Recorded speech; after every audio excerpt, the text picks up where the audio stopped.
Hello, everybody, and welcome to another stream of Let's Talk About Castles and Crusades. Am I the only one that's excited here? I'm excited. Okay, I'm okay. working. Thank you. I I am also working while we're talking. So, Oh, if good, I'm not if it good. doesn't seem like I'm responsive, it's not because I'm ignoring you. It's because I'm in the Oh, flow. So you just have to like nudge me and be like, "Mel." I'll be like, "Yes." all right. Just making sure. Just making sure. And Witch King, how are you doing tonight? I'm doing good. So did you guys like wait by your computers all week just to come to this moment? I mean, Pretty much, yeah. I've been on my computer like all week cuz I work on a computer. So, Yeah, been there, done that. Been on mine actually, trying to get some stuff done. We got Cyberpunk. We're wrapping up Cyberpunk. Hopefully, maybe not this Friday, but next Friday. And then May 5th, we're going Witch King and I are going back to Castles and Crusades. Mhm. So, unfortunately, my list for Saturday people is not really panning out either. I'm sorry to ooh. hear that. Yeah, I think it's because a lot of people are coming up saying they're still very well new, so it's still kind of a growing game. Yeah. So, but That's we okay. We just are potentially losing a player on Fridays. But whether we lose this player or not on Fridays, I want to at least extend the invitation till further notice. Mel, you're more than welcome to join us if you want to. That's all totally up to you. we will have to look at schedules. Yeah. Well, It's just the players unfortunately, who are meant unfortunately, if it doesn't work out, that's fine. That's okay. I'm not holding you to that one only for the simple fact that it is at 6 o'clock at night, Eastern time zone. So if you're in the Central, it'll be 5 your time, but that's only because we have UK people involved. Gotcha. So by the time we actually start up at like 5 6 o'clock at night, it's like 1 a.m. their time, and they're staying up all Jeez. night waiting for us. So you know, we actually I don't know if you actually checked the stats, but the chat stats, the chats. I don't know if you checked the chat with this, but there was a long discussion about all this. It's still in the chat too about the times. We had a good back and forth for a good solid a couple weeks, if not a month, just trying to figure all this Is out. is that in the Discord chat? Yeah, it is. Oh So, man, I one. haven't even been on Discord, dude, eh, but barely. Yeah, I tried to message you on Discord to see if you wanted to join my server, but you didn't answer, so I thought, well, he's probably busy, so. Yeah, but if I haven't responded, it's probably just because I am swamped and I barely hop on just to see any messages from the missus and if there's any business inquiries. But other than that, man, it's who I'm a busy woman. oh, fair enough. I accept that. Just for the simple fact I'm in the same boat. Fucking I raise kids, so that's my issues. But I still try to find time to game because if I don't, I might end up doing something I regret in the end. Just because you gotta have that release. Um, Yep, I'm in the same boat, man. But you I gotta have you gotta doing have a form of release from life because man, life is just chaotic. that's true. But I'm in the fortunate and very blessed position to be doing some work with the Troll Lord boys. So like Oh it yes, makes up yes. for the non-gaming that I'm I have doing. not forgotten about that. So Mhm. TLG's looking at getting some more of my money. So because I want to spend the money and I need some of the books. So Need everything. today I actually just found out like I had some adventure books mixed in with my files with my supplement resource books and campaign book or not campaign books core books. Let's talk about that. Let's talk about how do you to you guys how do you separate um how do you separate core, supplement, or resource books? What is a core book? What's a supplement book? And what's a resource book by your definition? I don't care what the actual definition is. I want to know in your mindset, your headspace. What are those books to you? What type of books are in each category? Um, Uh, I Whoever will wants to tell speak you first can take for it. core book, at least in my yeah, for core and in my opinion, core rule book, core content. should be the very minimum that you need to play that system. And then Mhm. supplements is all the juice that, with or without it, it'll still run. Okay. Yeah. Well, Um, and I what think about a that resource research book? books are equally the same as source books. Okay. Because, I mean, it depends. Because if resource books are shorter than source books, then yeah, they deserve a separation of content.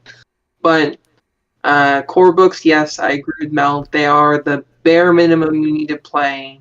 Maybe with some options for cool stuff like you see in the Castle Keeper's Guide. Mm-hmm. But other than that, they're just the bare minimum. You get monsters, you get magic, you get Yeah. character creation and weapons and spells and whatnot.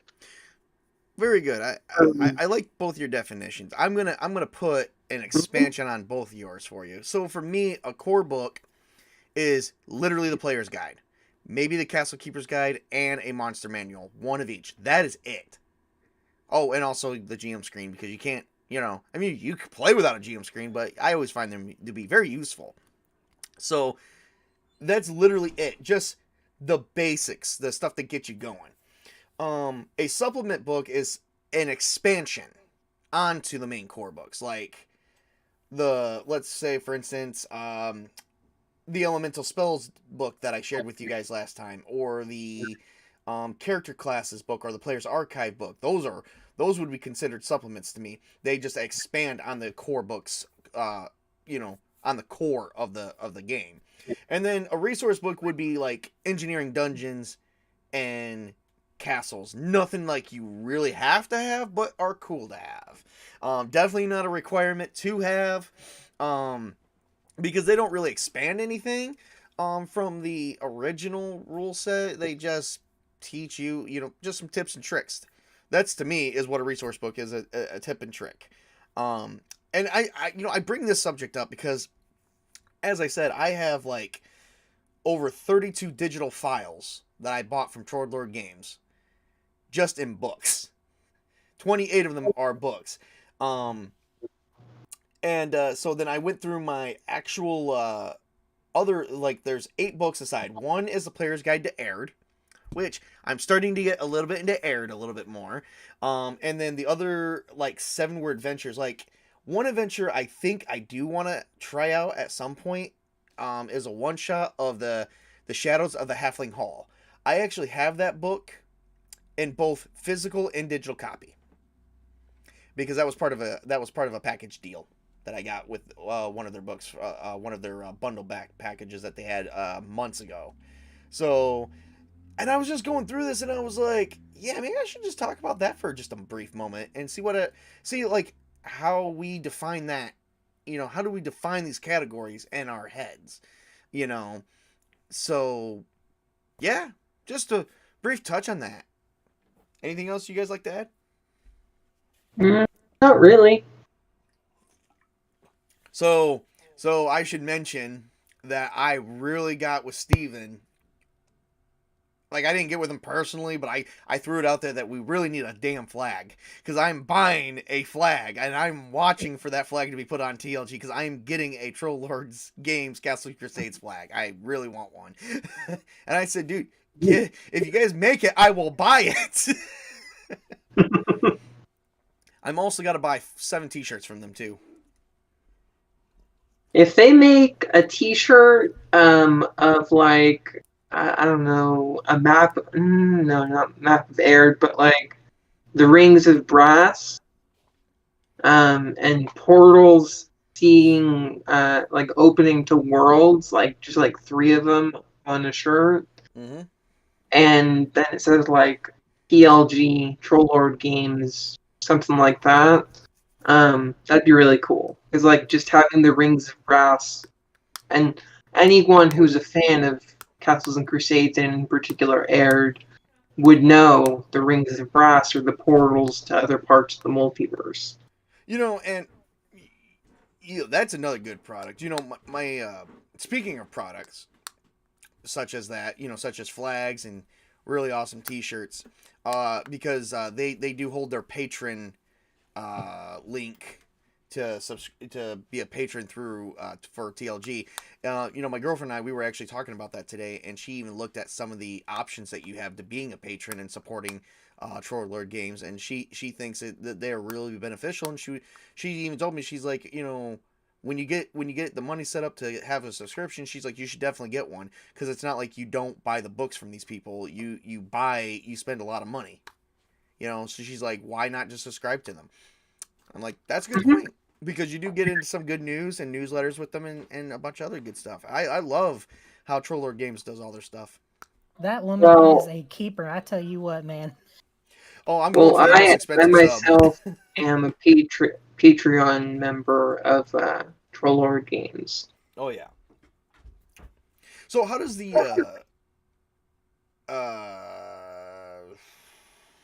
I lost my question. Oh well, we'll come back to it. I just can never get enough of Troll Lord Games. I really can't. I love the gentlemen are they're really nice people. And it's just more than you can expect from any company, to be honest. Mm-hmm. So, all right. Well, I got some things to show off. So why don't you guys talk to the audience, keep things flowing for just a minute. I will be right back in a hot second with things I have to show off for you guys. Okay. I have to keep things flowing? What? Oh, you think this is bad? It's going to get worse later on for you then. Oh, no. Yeah, I told you. Why? Jaw-dropping moment. Why are you putting me in charge? I tell you. I didn't put either one of you in charge. I just said you two keep the flow going. You guys can equally share this weight. Aren't you supposed to be going to get stuff? Yeah. Leaving right now. Go get your stuff. So do you know what Empire of the Pale Throne is, Mel? I have no idea. I've heard of it. Like the name sounds familiar, but I have no idea. It's a game that came out in 1975, just like a couple, maybe 6 or so months after D&D came out. And it's by he is no longer alive. He died in 2012, but he was a professor of Urdu studies at universities, and was like a scholar of various language studies, and was he literally wrote the book on Klamath Indian language. So, but besides that, he was responsible for making Tecamel, which is a science fantasy setting with no Anglo people, just like people from the southern hemisphere of Earth. And it takes place like over 100,000 years in the future. So morals that we have in the West do not exist for the Tecamilani, or any of the nations on the northern continent. But it's really cool. I'll tell you more about it if you want. Well, that's pretty stellar. Alright, so what else? Oh, there he is. Talking smack. I see how that is. Of course, I've been talking smack. What do you expect? Well, entertainment. That's what I expect. And is not smack talking entertainment? Sadly, it does fall into that category. Uh-huh. All right, here we go. Let me see here. Maybe I can. All right, so I'm gonna activate my camera here. Uh-oh. Everybody watch out. He's going on cam. Oh, that's chat. I don't want chat. What is this, tabletop list? I don't know about all that, but okay, let's go with that. So one of the things I did not get to show off to you guys was this cool little thing. This is my favorite thing in the whole wide world. It was bought for me as a Christmas gift from my girlfriend. Your camera's actually off. Is it? Yeah. Have to, what's it doing? Like, I just see your user avatar on Discord. Oh, give it a few minutes. If you're watching it through the YouTube video, it's got a few second delay. Oh, I thought it was going to be on here as well. My bad. No. So, Okay, so I see. okay, yeah. So this is, I forgot what it's called. I mean, obviously I know what it's called, but I forgot the company that makes this one. This is a GM screen, interchangeable. This is just the sides of it. It does. You do get like 2 sets of panels of this, but this is a removable, make it yourself GM screen. All you do is remove Cool. these sheets of paper. This is just a slip. You can remove these sheets of paper, and this is my Castle and Crusades GM screen. Nice. I think I actually have a real one. I just don't use it because it's made out of practical cardboard. I mean, like every other GM screen. So I like. I mean, there are some GM screens that are made out of like cardboard that are really good though. Mm, Like Pathfinder First Edition's GM screen. oh, okay. Yeah. I don't know if you've ever seen that one, but it's like really thick and sturdy. Oh, the Pathfinder one. Yeah, I have that one actually. The first Mhm. edition. The first edition, Yeah. not the second edition though. Mhm. So yes, I put in, because the GM screen was only 4 panels. I actually put these ones in, and the greatest thing is this has a sheet of plastic all over it for the pocket that is dry erasable, clear packaging for dry erase. Like it's similar to dry erasable marker board, only it's made out of a different type of reflective plastic. So I can actually write on it and make notes on it, and it will erase. Of course, I don't know if you guys know about the permanent marker trick, but have you heard about that trick? Maybe I showed it off one time. you did. Yeah. I So ain't never what it heard of a is permanent I marker. could write. Okay, so you got to get 2 markers, and you got to get your choice. You could use water, or you could use oh, what do they call it? Hand sanitizer. Okay, so what you do is you make your note in permanent marker here, and then you color it, and then when you're ready to erase it, because it won't come off, you color it in with dry erase marker. Then you take either water or hand sanitizer. I recommend hand sanitizer, so that way it does clean off some germs, and you can wipe it away. Oh, You know what? I actually, by chance, actually can demonstrate this right now for you guys, right here on stream. okay. If you want.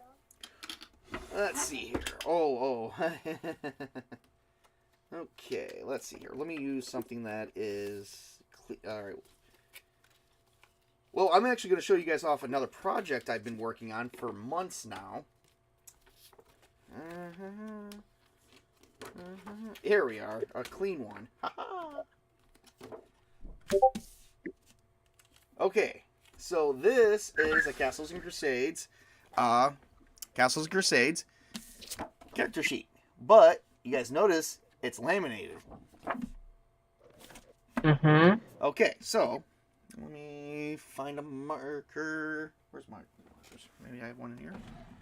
Oh, here we go. Not the one I want, but close. Oh, here we go. Ha ha ha ha ha ha. Now let me find a. I know I got paper towel somewhere around here. Hang on a second.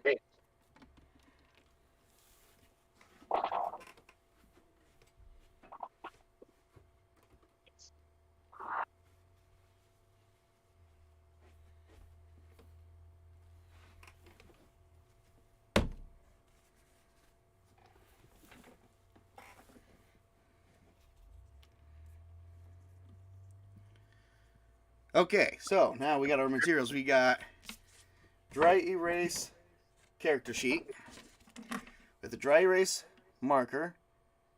Recommendation to, you know what? I want a black one. I don't want to mix these colors. Oh boy. Oh where did all my Sharpies go? He's trying to do this demonstration and completely unprepared. I know. I wasn't planning to do the demonstration originally.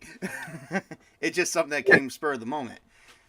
Hand sanitizer does not have to be 75%, but you know, I like really strong hand sanitizer. All right, so all right, here we go. We got a Sharpie. I'm gonna write my name here.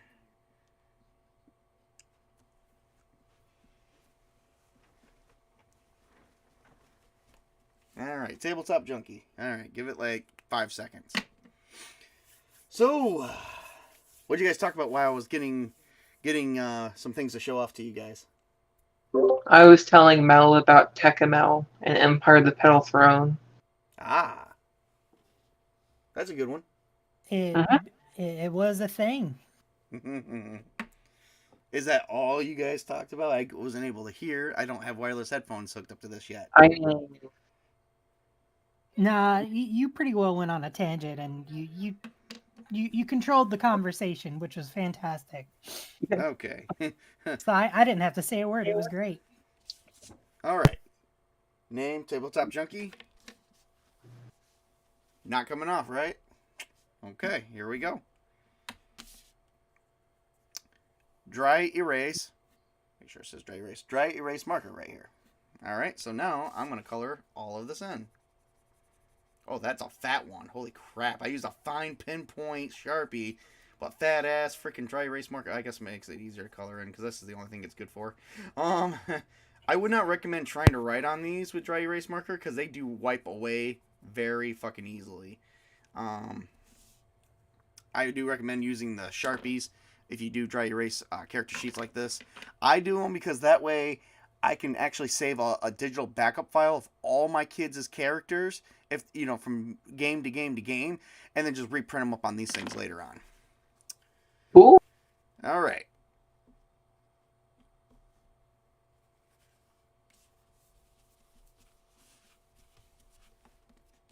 Voila.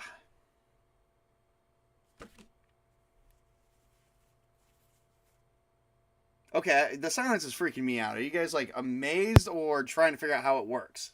My dear friend, as you are well aware, I am working on a project. Oh, okay, okay. Well, I'm here with you. This girl has deadlines to meet, and sacrifices have to be made in the name of progress. Well, but see, you're not the only person here. I'm talking to the other guy. I mean, I'm quiet because I'm wondering what this has to do with Castles and Crusades. Well, I think it's the character sheet that has to do with it, but I think that's about it. Yeah, that's about it for this one. So anyway, scientifically proven. I didn't know that this actually existed until someone showed me, so I was able to use a lot of my Castle Crusade sheets without. Because at first, when I originally was running Castles and Crusades for my kids and myself, I originally was printing out like I had like 18. I don't know. Take 9 times 3. Okay, whatever, 27. I had 27 of these sheets just laying around. My girlfriend kept trying to tell me, why don't you laminate them? And I'm like, the fuck, that ain't gonna, I'm like, that ain't gonna work. What the hell? So, yeah. And then she told me, well, here's this trick. So I looked it up, scientifically proven. A permanent marker has a special solvent bond that bonds the ink to the paper or to anything, or any even dry erase surfaces. So it's on there permanently, but you can erase that bond by using the special type because there's a solvent or a dissolvent in dry erase marker. So when you run it over, it destroys those bonds. And I was like, okay, something I didn't know. All right, and then the last thing I'm going to finally show off to you. I think I recall that trick from somewhere like ages ago. It was actually, from my understanding, it was given to us all in high school. At least that's what my girlfriend... She's like, we went to high school together, and she's like, that was shown to us by some of our teachers, right? And I'm like, man, that was like 20 years ago. I said, we haven't been to school together in over 20 years. I'm not going to remember that. I'm going to remember Sharpies bad, dry erase good. I just remember Sharpie smelled really nice. And then just the last thing I wanted to show off, so that way I didn't have too many videos, is I did manage to pick up The Amazing Adventures of the Book of Powers. Awesome. Yep. I still don't have that, but the reason why I don't have it in print is because if I remember correctly, the Amazing Adventures core book is going to have that in the core book for the second printing, I believe. Yeah, I don't mind picking up now though because they don't make too many changes to their stuff, and if they do, it's not like the previous stuff wouldn't be any good. I mean, Yeah, and that's That's the honestly why I that prefer is Troll games. honestly, that was the one thing about TLG that really bonded me to them. Well, that was like the selling point. That's what started my endeavor with them. Is when they do make changes, it's not like, like I remember I was watching one of their streams and they said an eighth printing core book has the same value as a first printing core book. You can use them both. It doesn't matter what you have. All the information is virtually the same. It's just as time goes on and as more they make information, they start bonding them, banding them together in the core books. Because the seventh printing didn't have the levels 13 through 24 in them, where the eighth printing does. But the Castles Keeper's Guide previously, before the new one, had all that stuff in there. Now the new one doesn't. So that's it's like, why wait? They don't make changes. Not too often. It's not like you're buying a whole brand new edition. It's like, oh, I have only third edition D&D. What are you guys playing, fifth? Does this work? No. That's honestly what I like about Troller games compared to several other gaming companies. They're like, oh yeah, we're not going to make a new edition. Everything works the same. But then you have like, oh, well, dang it, my dog's barking. I'm sorry. Oh, no, shit. No. How dare you? No, I like the fact that the various editions really just like, I think it was like Chuck and Steve or not Steve, Davis were talking this morning that it's more like they're not so much edition changes, it's just printing. Yes. Printing runs. Yeah, they do, like, I try not to use the word additions because technically by definition an addition is not just a change, it's an alteration.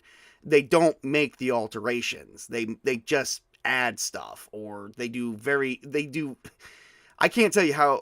I don't even know if the word minuscule is correct. I mean, I'm trying to figure out which word. It's just very minor changes. It's very, oh my god, it's very minor. So like when I have the 8th printing book, and they already brought out the 9th printing player's guide, and I was like, okay, so what changes were made? And Steven said, he's like, guys, I'm gonna tell you this right now: the 9th printing player's guide is all the same art and everything as the 8th. He said the art is different from the 7th to the 9th, but he said the information from the 7th to the 8th is still the same from the 7th to the 9th. He said all I did was I picked out 9 pages and I just reworded them. And he's like, if you get the 9th printing book and you tried to find the changes, you have to really look for them. Like, he's like, it's so minor, there's no difference.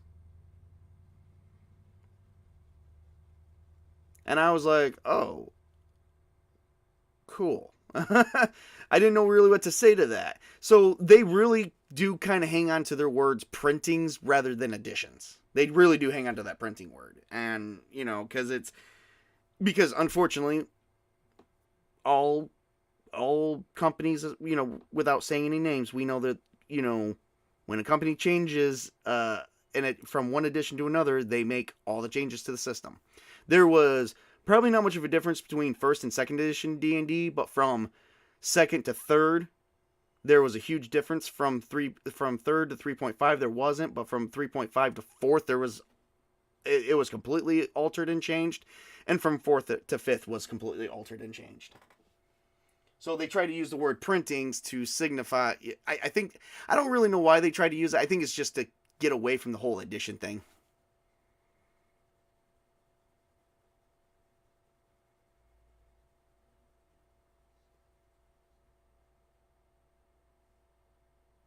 That would be a good thing to ask him.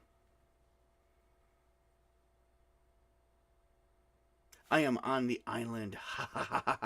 Wait, crap, it's surrounded by water. Shit. You're surrounded by water? Yeah, that's what I said. I'm on the island. And I'm like, shit, I'm surrounded by water. Yeah. He's like, I finally made it to the island. Where's the castle? There is none. Crap. I would tell someone there's a castle and some gold just to trap them on an island. especially if I didn't like them enough.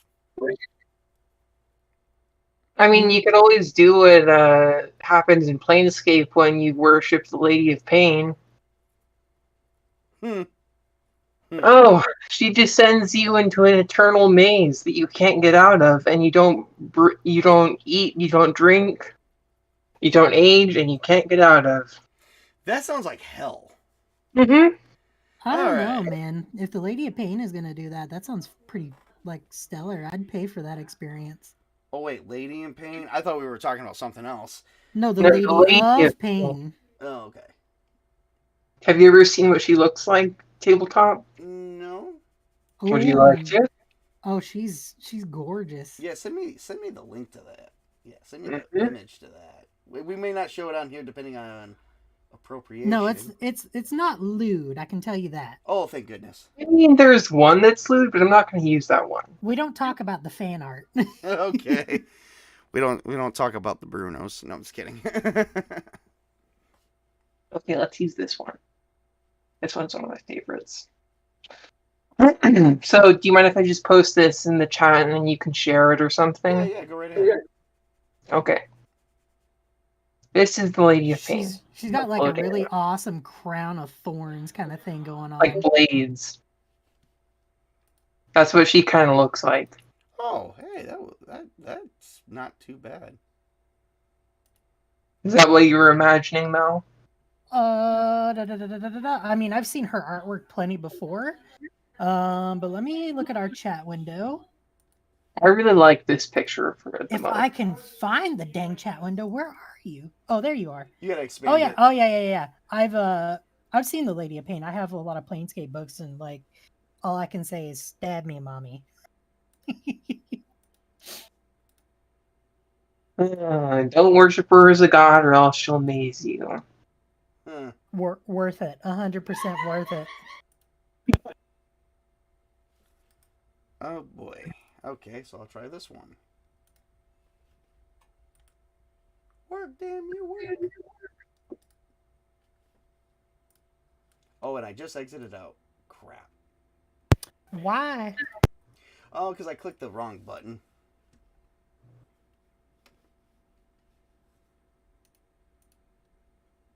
No, I don't want to use this one. Give me GIMP. I like that one. No grid lines.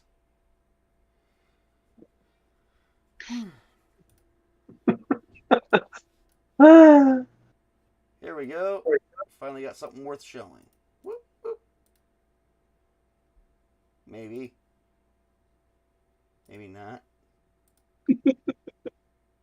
Oh, sorry. I'm just laughing at a thread on the RPG Pub site that Vendor Satanis made, and he got goat-seeded in his own thread. Nice. Wait, what did that goober do this time? He didn't know what goatsy is, and he's like, "What's that? Is that some kind of cyber slime?" And then he's like, he looks it up, and he's like, "Oh my god, what have I done?" Oh, that dude's a goofball, man. So let's open this up to a Castles and Crusades friendly debate, because we were talking about something last time that I feel maybe I should share with you guys, because I told you guys I do some kind of things. Witch King, you know more about this than anything. About what? If you let me tell you, I will tell you. Just get to it. Tell us. Get on with it. I'm beating around this bush here. There's this nice bush. I want a flower before I come and bring you to the point. The point has thorns. Anyway, so you guys do know that I do things slightly bit different in my games. Witch King, you kind of know this a bit more than anything. Just keep the game's flow going and keep it, fresh. Mm-hmm. But one of the things I wanted to talk about was how I have you guys create characters. So one of the things I wanted to talk to you, wanted to mention, you know about this. Mel doesn't, because she's never been in any of my games. But the elf rogue. You know about the story about the elf rogue, correct, Witch King? Or do you need me to refresh your memory? Are you talking about our player whose character is an elf rogue? Not necessarily, just making it an elf rogue. Period. Just the designing of an elf rogue. Or an elven Oh, rogue. that already can happen in Castles and Crusades. Well, yes. Elf rogues, you can have an elven rogue. Okay, so anyway, let's get to what I was mostly getting down to. Yeah, The quit move- beating around the bush. Yep. Well, hey, again, I wanted that damn rose, man. Okay, so. All right, I'm more or less talking about the move silently aspect. Okay, anyway, you don't know what I'm talking about, Witch King. All right, so No, I don't. I really don't. Which is weird because I had 3 debates with the actual player on this one. Oh, this will be good. In front of you. Well, no, you were in front of 2 of them. Never mind, not the 3rd. Okay, so. All right, I'm a big fan. I'm still a big fan, somewhat, of the 3.5 edition. You remember favorable classes? I believe that was essentially similar to how, in, I want to say, the earlier editions of D&D, you had races that worked best with one particular or another class. Oh, yeah, because I think they got rid of that in 4th edition, and I think you said you started with 4th edition. Holy crap, so you may not know what I'm talking about. I mean, I have a copy of D&D 3.5. I could pick it up. Well, okay, so with favorable classes, it was in Pathfinder 1st edition as well. With favorable classes, you would get special bonuses, especially if you mix a certain race with a certain class.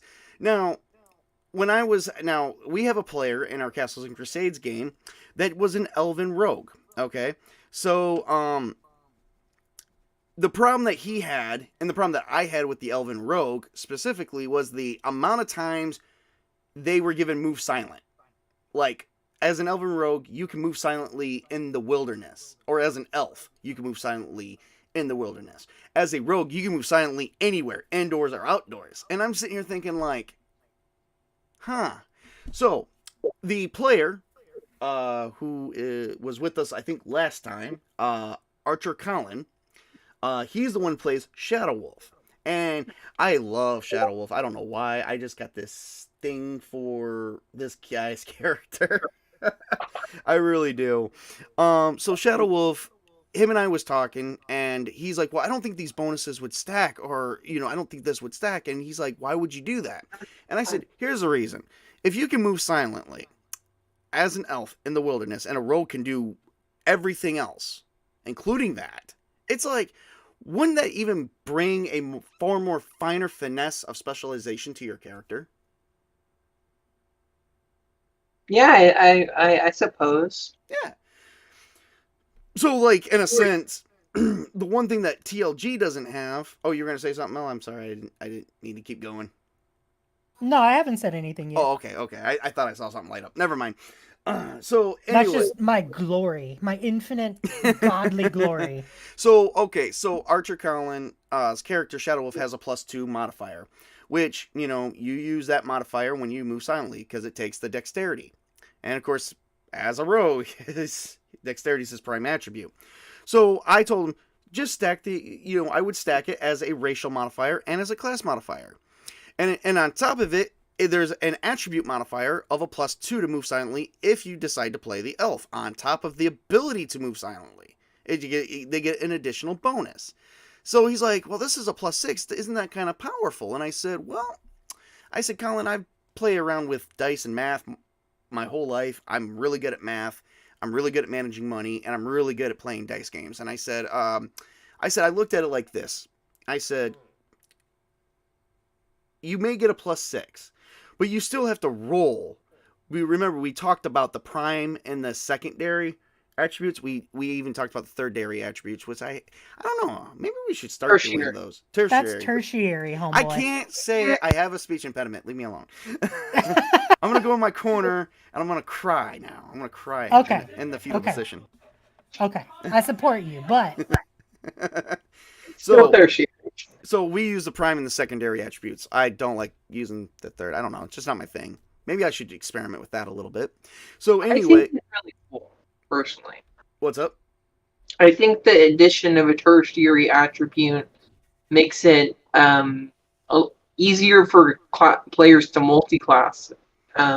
because then you can have a really cool character who can be like a fighter and a wizard, and like you just need like a, I don't know. I just think it's cool personally. Yeah. Yeah. I like the melding, like how easy it is to customize your characters in this game. Oh yeah, definitely. That's what I like about this game a little bit, and I think they've covered all spectrums. Like you can make your game as hard as like first and second edition, or you can make it semi less deadly, like in third edition, or definitely semi less deadly. Like fourth and fifth edition. It just seems like there's no end to the possibilities depending on what options you do, because they did throw a lot of these options in both, even the new Castle Keeper's Guide and the new Player's Handbook. So I've kind of loved it. I like to play with the primary and secondary. It gives me the first and second edition feel. I'm not sure why I like that. Maybe because I never really got a chance to try it, sadly. I think it was you, Witch King, that brought up second edition to me once. I'm sure I brought up so many games, Steve, that I don't even remember which ones I brought up. I do love me some second edition D&D, dude. Oh yeah, so that's why I only use primary and secondary. So I was talking to Colin, and I said, Colin, even if you have dexterity at a prime attribute, and I gave you this, and I allow you to use this at like, okay, if you move silently, your bonus instead of like a +2, +2, +2, we'll just call it a 6. I said, even if you got that, you still have to roll a 6 or higher at minimum to even succeed, because as a prime attribute you still have to score 12 or better. That is also including if I don't add any challenge levels to it. That is for a regular challenge level 0 difficulty challenge. Now and I explained to him, if I up the challenge, the difficulty goes up. Usually, a lot of times I do see the challenge ratings or the challenge levels go up, and they usually go up by 2. So I kind of got them separated in my head: 2, 4, 6, 8, 10. So like if you want like an easy, you want a semi-easier challenge, you do 2. If you want a moderate, you'll do 4. If you want a average challenge, it'd be 6.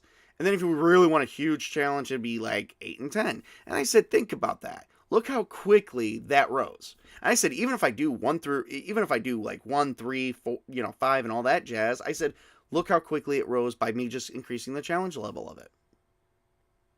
I said, so do you feel that you're OP? And he said, after you put it like that, no. Also, if I remember correctly, he did get a couple low rolls in our previous games. But I'm not Yeah, sure. he did. But we all have, even me as the GM, I have. So No, I'm still waiting for the day that we have an elf in the party and a halfling in the party, and the halfling rolls better for an archer or a bow rolls than the elf. I saw a video about that. It was I'm not gonna go too much into it, but it was the president's playing D&D and Barack Obama was the GM, and Trump decided to play the orcish barbarian type, and and it was Bill Clinton played the just a plain wizard, like an elf wizard or whatever, and Trump missed on his attack and did no damage to this dragon, while the elf wizard actually destroyed the dragon, and he says, "This is bullshit." And I'm like, yeah, that does happen sometimes. I mean, I really need to start highlighting. I need to sit down this week or next week, or over the next. Actually, I need to do it over the next 3 weeks, and maybe take our actual plays and give a highlight reel. It would be really cool if, like, I were to write up a log or like an in-character log and post it to my blog on Blogspot. I'd be down for that. I mean, you do have. I mean, if you need something to transcribe after recording, you do realize those videos are on YouTube. And there's also Colin's stuff. Oh yes. So overall, given how I told you how I do some characters based on how abilities are, this is all based on abilities. Like, if you don't really, like, if you were, let's say, a human rogue, humans don't have any additional special abilities like how an elf would. And it's like, so if you played a human rogue, that necessarily wouldn't happen to you. You just have to move silently for the class, so it would be whatever your attribute score for your dexterity, or your attribute modifier for your dexterity is. So, wanted to ask you guys personally, what do you think about that? I want honest opinions, because I don't really have any feelings. So just honest opinions. How about you go first, man? So you had a long-winded tangent, and I'm going to need you to just give me a summary before I can give you my thoughts. That's exactly why I asked you to go first. Okay. I'm gonna. If you need it to be longer, let me know. No. Just give me a summary. Give me like the Cliff Notes. Okay. That's what I'm gonna do. But if you need it to be longer, I'll let you know, because I've been working on this. Oh, okay. Okay. Be right back in a second. I gotta let my dogs back in. Okay. That's fine. Okay. Elves they gain a +2 bonus to move silently, and they have the ability to move silently as long as they're in the wilderness. That's their abilities. Rogues can move silently both indoors and outdoors, regardless where they are. So if your dexterity modifier is a +1, I allow you, if anytime you use the move silently, I allow you to use the racial form of it, the class form of it, and your +2 form of it, making it a full 4 at any given time, as long as the certain conditions are met. Now, of course, with a rogue moving indoors and outdoors, being able to move silently, the conditions would always be met, because that gives a greater finesse. What do you think about that? I mean, it certainly sounds interesting. Well, like I said, I do some of my own customizations based on how it makes sense to me. Right. It's one of those situations where I haven't fiddled around with the rules enough to really give you like a thorough and in-depth kind of point of view on it. Oh, okay. But what I can say is that from the outside looking in, my initial gut reaction is, okay, that sounds interesting, and I would definitely be interested in seeing it play out. Okay. Yeah, I'm not really sure other than that. I can't really give you too much. Fair enough. What about you, Witch King? You actually have seen it play out. Seeing what exactly play out? Oh, we just went over this. Yeah, I was about to say the whole move silent, like the whole compounding racial abilities with class abilities together, such as the move silently, because an elf has the ability to move silently in the wilderness. A rogue has the ability to move silently both indoors and outdoors. Plus, an elf gets a +2 bonus to move silently as long as they're using that ability. What do you think about the combining stackable modifiers there? I think it just helps make classes more niche protection, because if you or makes the races have more niche protection, because if you want to be a really sneaky rogue, well, elves in Middle Earth, they're practically silent, don't leave any trace on the ground when they walk, and the snow even. Oh, they are like that in they're also like that in the movie Bright. Oh, I did not know that. Yeah, well, but yeah. But yeah, that's how they are in Tolkien's Middle Earth. And I think it really makes sense, not necessarily from a cultural perspective, if you're going for the Tolkien Middle Earth type elves, but a D&D elf, yeah, it totally makes sense for them to be really badass rogues, in my opinion, anyway. Yeah. I believe in doing certain things, especially if it's there. I mean, if you're going to take a race that has one ability and give it to a class that has virtually the same ability, just a different form of finesse of it, but also if the way I explained it to Colin, if the ability overlaps each other, it definitely, and does the same thing. I'm sorry, I just can't not giving it a bonus. You have to, on a mechanical level, you have to express how good it is. I mean, an elf can move silently without being a rogue. They can do that as long as they can do that as a fighter, as long as they're in the wilderness.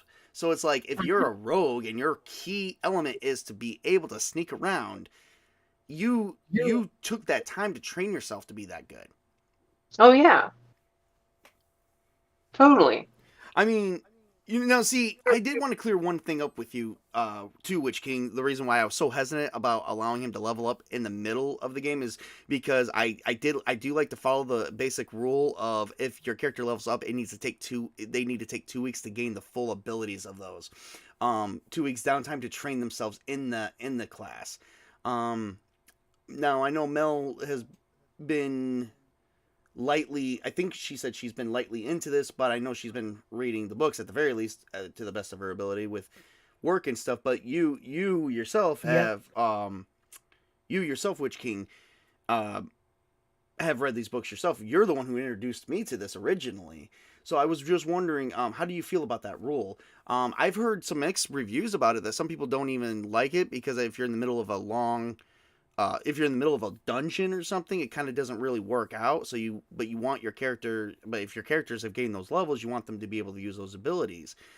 In my book, I decided to bend my rules a little bit and go, well, they can still have the abilities at level 2, but they're still gonna have to take the downtime later on. We can just work that into the story. How do you feel about that rule specifically? I personally think that it should depend on the type of level you have, because if you're going from level 1 to level 2, 2 weeks sounds good, but if you're going from like level 17 to level 18, it could take years. Oh, in my opinion. no. You only have to take the certain number of weeks for the level you Oh, no, I know that. I'm just saying I think it makes more sense for it to take longer if necessary. Oh, okay. Fair enough. I totally missed that one. So, so what's your guys' favorite character class in Castles and Crusades, ultimately? Human fighter. Yeah, fighter. Fighter? And Fighter, human. okay. If I didn't have the roles I did for my dwarf, or for my character, I would have made him a human. But you say that, but your dwarf cleric, because you're a dwarven cleric, aren't you? Mm-hmm. Your dwarf cleric can still hold his own pretty damn well in a fight. Oh, I know, but he doesn't have the cool powers that fighters have, they get they get high bonuses to hit and attack with their specialized weapons. Wait till you get to level 13, and then you can actually make a holy war. Oh, I know. Well, it's not 13; it's 18. Whoa, hang on. I think you still get to do something cool at 13. I'm gonna I pull it up, 'cause probably I actually got my books out tonight, for this special occasion to start talking about some of the things from these books. Someone was prepared. For some things, not everything. Some things were just improv. Let me give you credit, damn it. Well, while you're looking that up, I'm gonna jump in on the point you made about Oh about, crap! like, I was the- totally the- wrong. It was not. It was. You don't get nothing cool at 13. Holy crap! Witch King, you're right. It was 18. I told you. Yeah, Don't question me. My memory is awesome. Look at that. I'm gonna jump in real quick and express my opinion on. You mentioned you said something to the effect of leveling in the middle of a dungeon. Yes. All right, so it is no. So that's just me, mind you. That's just me. That's a hell no on me. Yeah, I'm the same. But again, that's funny because you kind of took Colin's side last time, or at least that's what it sounded like. Witch King. Well, I mean, I don't. So here's the thing: if I'm running a more realistic, gritty game that's very sandboxy, I want you to level as outside of the dungeon once you go to a trainer or something like that. But if we're playing the kind of game that we're playing, which is more narrative focused, more freewheeling action adventure stuff, I don't mind it. I don't mind leveling in a dungeon. It just, if we were running a more grim and gritty kind of like Whitechester, I would want us to level up once we're back in like a survivor camp. Okay. Yeah, for me that's too video gamey, so I'm just like, nah, that ain't it, Chief. But I'm a little bit more on the hardcore side of things. Well, to agree with my players, I allowed it to happen. I will say that. But here's where I totally go. Here's where I totally do a total. I'm not gonna say 360, but 180. In a sense, this is the turn and return. If you level up in the middle of a dungeon and you go from 1 to 4, you're still taking the number of weeks per level that you've taken. So you've taken 3 levels, 2, 3, and 4. So you're still between this session and next session. Like once you're done with the dungeon and you're moving on to a whole new dungeon, a whole new adventure, you're gonna take 4 weeks for level 4, 3 weeks for level 3, 2 weeks for level 2, and you're taking an additional week of downtime for resting. So that's like 10 weeks right there between from one chapter of the story to another. So Yeah. you're still in retrospect, my condition is still satisfied as well as the players are satisfied. Mm-hmm. I am not as forgiving, I don't think. I'm much more brutal in terms of like if you want to level, you go back to civilization where it's safe, or your risk of not being able to get home to even level in the first place goes up astronomically. But what if you're playing a barbarian or a druid? Doesn't matter. You need to be somewhere safe. Okay. Well, I'm just saying, like, when you say civilization, do you mean like the hegemony of civilization, So like when the I say elves, dwarves, humans, or do you mean the civilization the barbarians and druids have, like in the grove? When I say civilization, it has to be a place that is safe. Like you have to be able to be safe for the entirety of the time that you are quote unquote leveling. So let me ask you this question, just so that way we're not too thrown off from this, because technically, if you want to be honest, I'm not been too honest about where he leveled up at, because this character was not in a dungeon when he leveled up. He was at a keep, safe and sound at a keep. Why were you not being honest with us in the first place? Well, because I kind of took it as, if you're in the middle of the adventure, you're in a dungeon. Everything is a dungeon, unless you're out in the forest. So in my mindset, if you're in the middle of a story, everything's a dungeon. The story itself is a dungeon. We have different on opinions on that one. We have different conditions. I wouldn't say opinions. I would say conditions. Only because it's not really a matter of opinion for me. It's just, I kind of like to wait to the end of the adventure, but that's just my thing. Mm-hmm. But, either way, I still satisfied players. So, yes, technically, and I just did remember this too. I did mostly forget. You guys are safe and sound at a keep after being picked up from a tornado, and frickin' rubble surfed that tornado on a tree. You're too stubborn to come into the hole in the ground. He's also too stubborn to die. Like when he was riding the bull in the first session or so. Yeah. Yes, we have riding bulls in our campaign now. Oh man! You guys totally killed your challenger on one by accident, because but see, that's also debatable, because he challenged you guys and Rubble took it.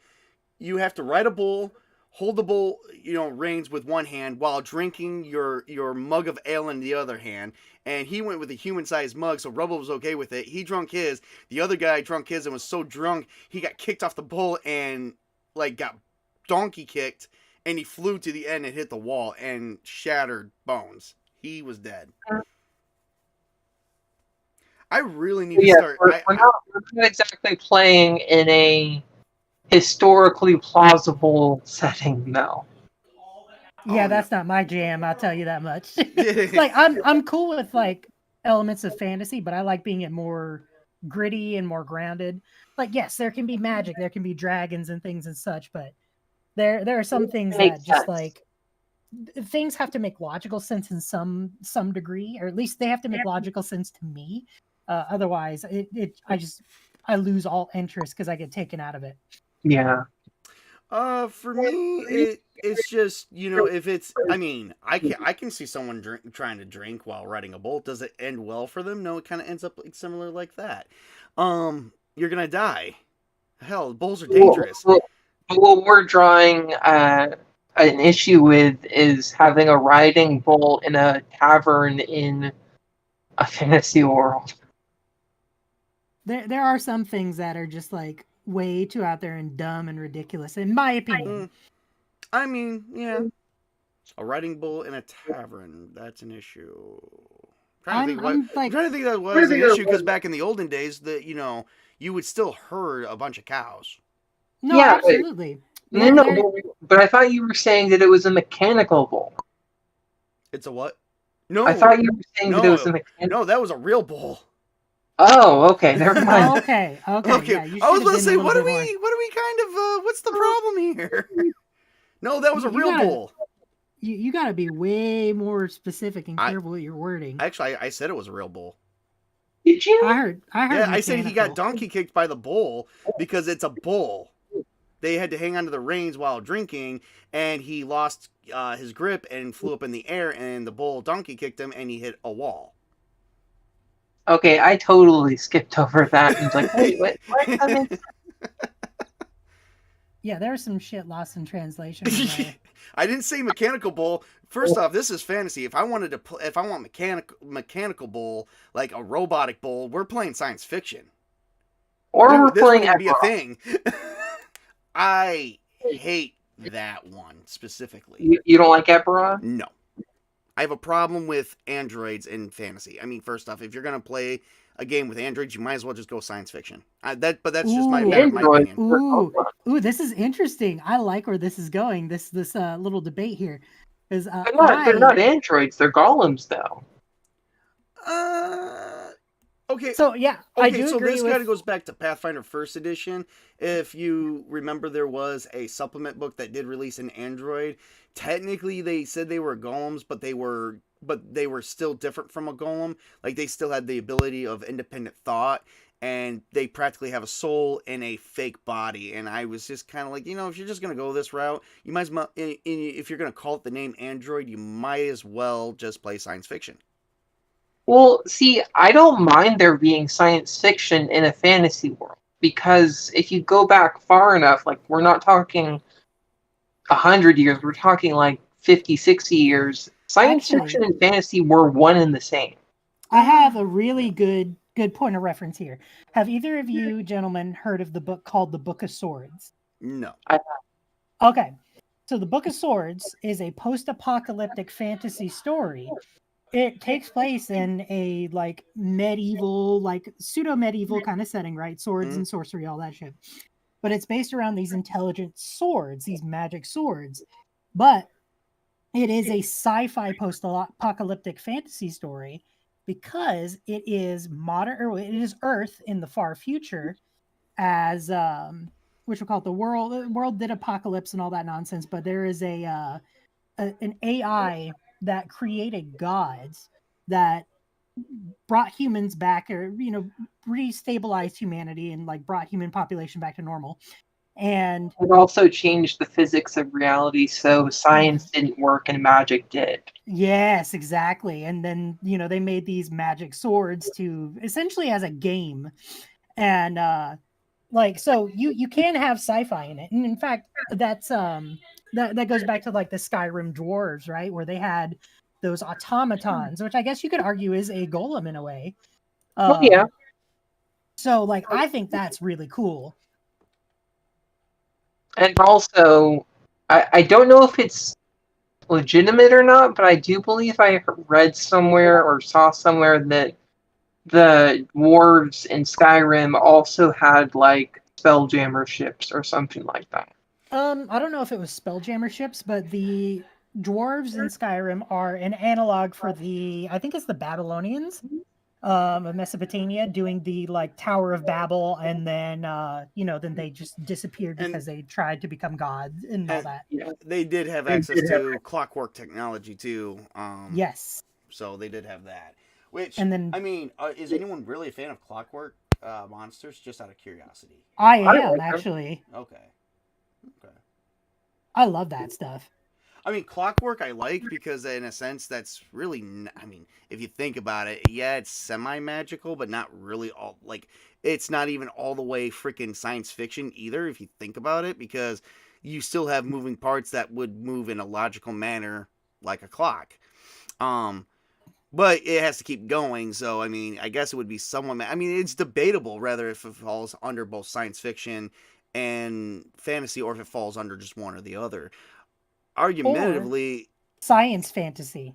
Yes, oh, exactly. there's that one too. Yes. Like Star Wars. Yeah. Oh boy. It is space wizards, my dude, with magic laser swords. I'm getting ready to, not to get too far off topic, but I do got to point this out. I'm getting ready to roll to play Star Wars D6 with my Oh, son. cool.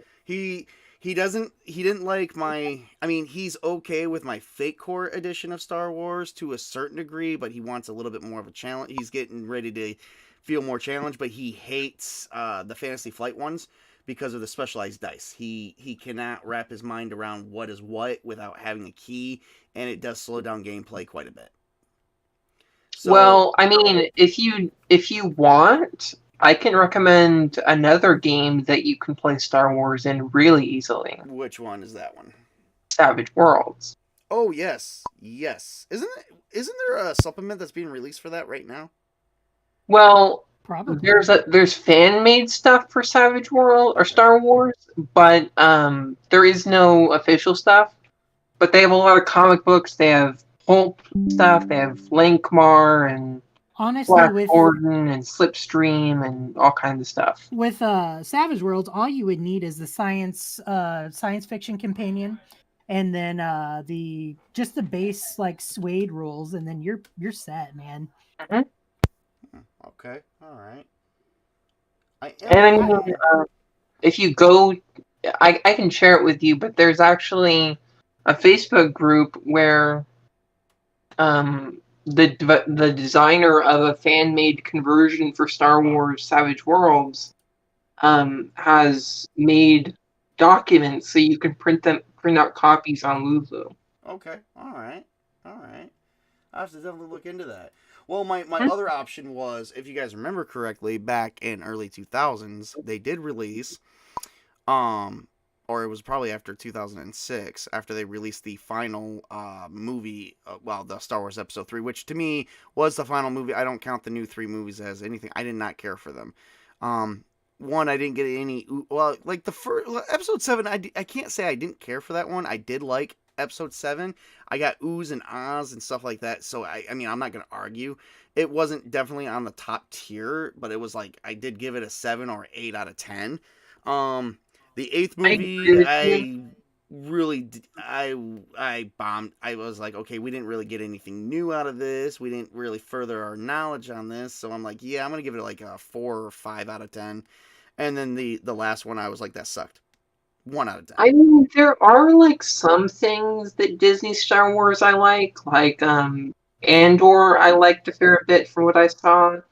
Rogue One was decent because it was a different kind of Star Wars story. I loved Rogue One. I liked Rogue. Okay, so this is where my friends and I get into an argument all the time, and I tell them we can't talk about this, but there is a friend out there I can't talk about Rogue One with, or Han Solo, because he did not like them. He said that they were the most idiotic movies ever made. They weren't as bad as Episodes 7, 8, and 9, but they were still pretty bad. And I was like, I actually did not have a problem with Han Solo. Mhm. I I've never actually loved seen the it. Solo movie, and I did like Rogue One.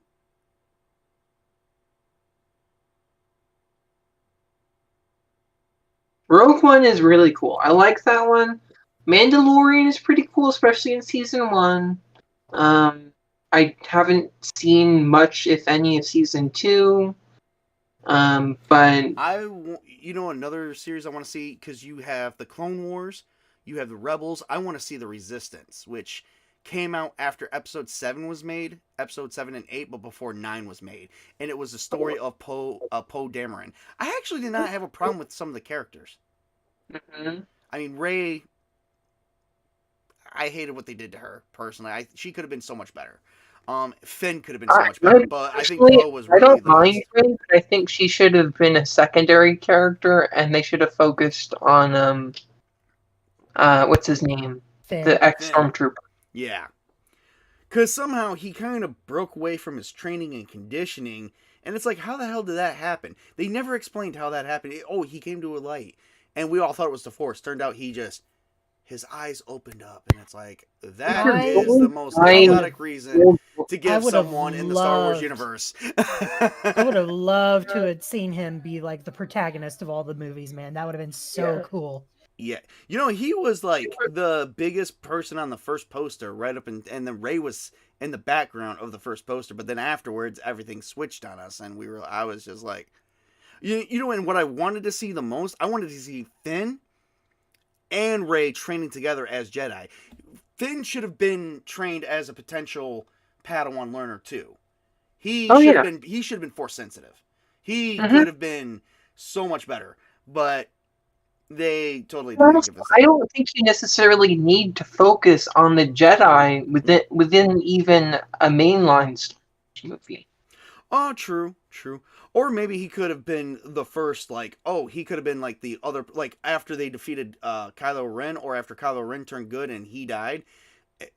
Finn and Rey could have survived, and Rey could have went on and trained the new Jedi. As Finn could have been, but Finn could be like, no, the Jedi failed, they've lost. We should do it like this. This is how the Force wants us to do it. And he trained like gray Jedi, like Jedi that don't walk in light or darkness. Tabletop. Now we have to play Savage World Star Wars. I am working on a fan made Star Wars thing now. Using Siege Engine. Yes. Cool. I actually have some of the classes made. I've been working on it the last couple of days. I figured my son might like that because he loves Castles and Crusades. That's actually what got me into the Siege Engine with him a little bit. Is he likes the leveling. He thinks the leveling is good. The experience is good. Gathering up coin or credits is good, and having gear, having a little bit of bookkeeping. He doesn't like a lot of bookkeeping, but a little bit of bookkeeping. Mm-hmm. So I was like, well, this would be good because, I mean, hell, I just showed you guys the sheets earlier that, double-sided. I mean, it's literally 2 pages. That's it. Or if you do front and back, 1. I mean, I just love on how Troll Lords games, they made an awesome game. I understand some people may have some issues with some of the mechanics, like the encumbrance thing. From what I actually got into another debate with someone outside of our Castle Crusades group about encumbrance, and they actually hate encumbrance too. And it's like, well, I think you can't be carrying loads. You can't carry everything. You're not invincible. This ain't a video game where I've got like 20. I got 20 slots, so I'm gonna put like one thing here, and I can fit 20 things here, and you can't carry 1,000 different items because you fit them all in less than 20 slots. There's actually a game that I really like. I've wanted to play for a while called Ankur Kingdom of the Gods. Mm-hmm. And part of the reason why I like it is because the equipment and encumbrance stuff is based on like locations that you can hold things on your body. So you get a number of slots to put into your backpack. You get a number of slots to put into like a pouch pocket. You get a sack, that kind of stuff. So you can carry stuff, but you can only carry so many things in the slots, and they have to fit into the slots. And then you have to have like the equipment to carry stuff around in. Yeah, I can agree with that too. I don't see the big deal with encumbrance. To me, it's not that big of a deal. For some people, it might be. But it's just a matter of personal taste. Mind encumbrance, especially if you're running a more traditional D&D or OSR game. Mm-hmm. But if you're trying to like be like big damn badass heroes, then I think that it would make sense to limit, if not outright remove, encumbrance. I think where it comes to a head is that if you are going to be using gold for XP, which I think obviously you should, that means you need to track weight, which means encumbrance becomes important again. So, So, oh boy, you're making me reveal all my secrets. If a party loots a room and has no challenges other than looting the room, whatever you find as treasure as value, you receive in the amount of XP. That's how I do that. Now, Well, I now, think however, with that said, if you go into a room and you kill an orc or a halfling or a goblin, regardless if it's 1 or 20, you only get the XP from the combat encounter and not looting the room. The only time looting becomes a thing is if you're just entering a room, it's empty, it's got some loot, you want to talk about it, you want to RP. I do use, like loot value as a way of controlling some form of XP just to keep things going, because if not, then looting doesn't really do anything for you. You looted a room and gained nothing other than money. Someone presented that to me, and I said, you know what, maybe I should just try that, especially with how hard it is to level up sometimes in Castles and Crusades. Oh yeah, that's part of the reason why XP level requirements are so high, because you need gold to level up, and not just monsters. Yes, and that was another option that was, I think, at the end of the Monster and Treasure Guide. I read these books from cover to cover. I read them every freaking day. I'm still working on my Chronicles of Paramore, because I've got a lot of ideas, and the world is shaping up. I'm just, I'm going to shape it up. I'm going to build up. I'm going to make everyone's favorite thing just before I take it away. No different than what Game of Thrones did to you guys. No, I'm just kidding. Eventually, the world will destroy itself.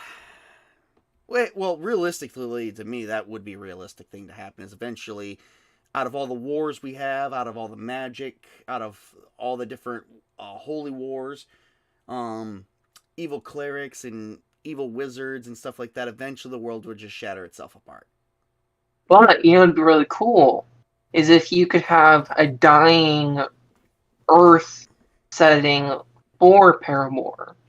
So, like, there's science fiction stuff, like starships and starports, but everyone's gone back to a medieval style of living.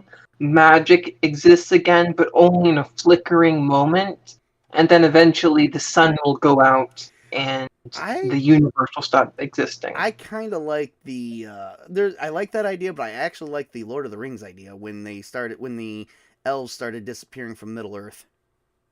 Well, so it depends on the stuff you read, but not all of the elves disappeared going west. Some of them stayed, like in Mirkwood, and they faded into like spirit forms, where they would eventually, in Tolkien's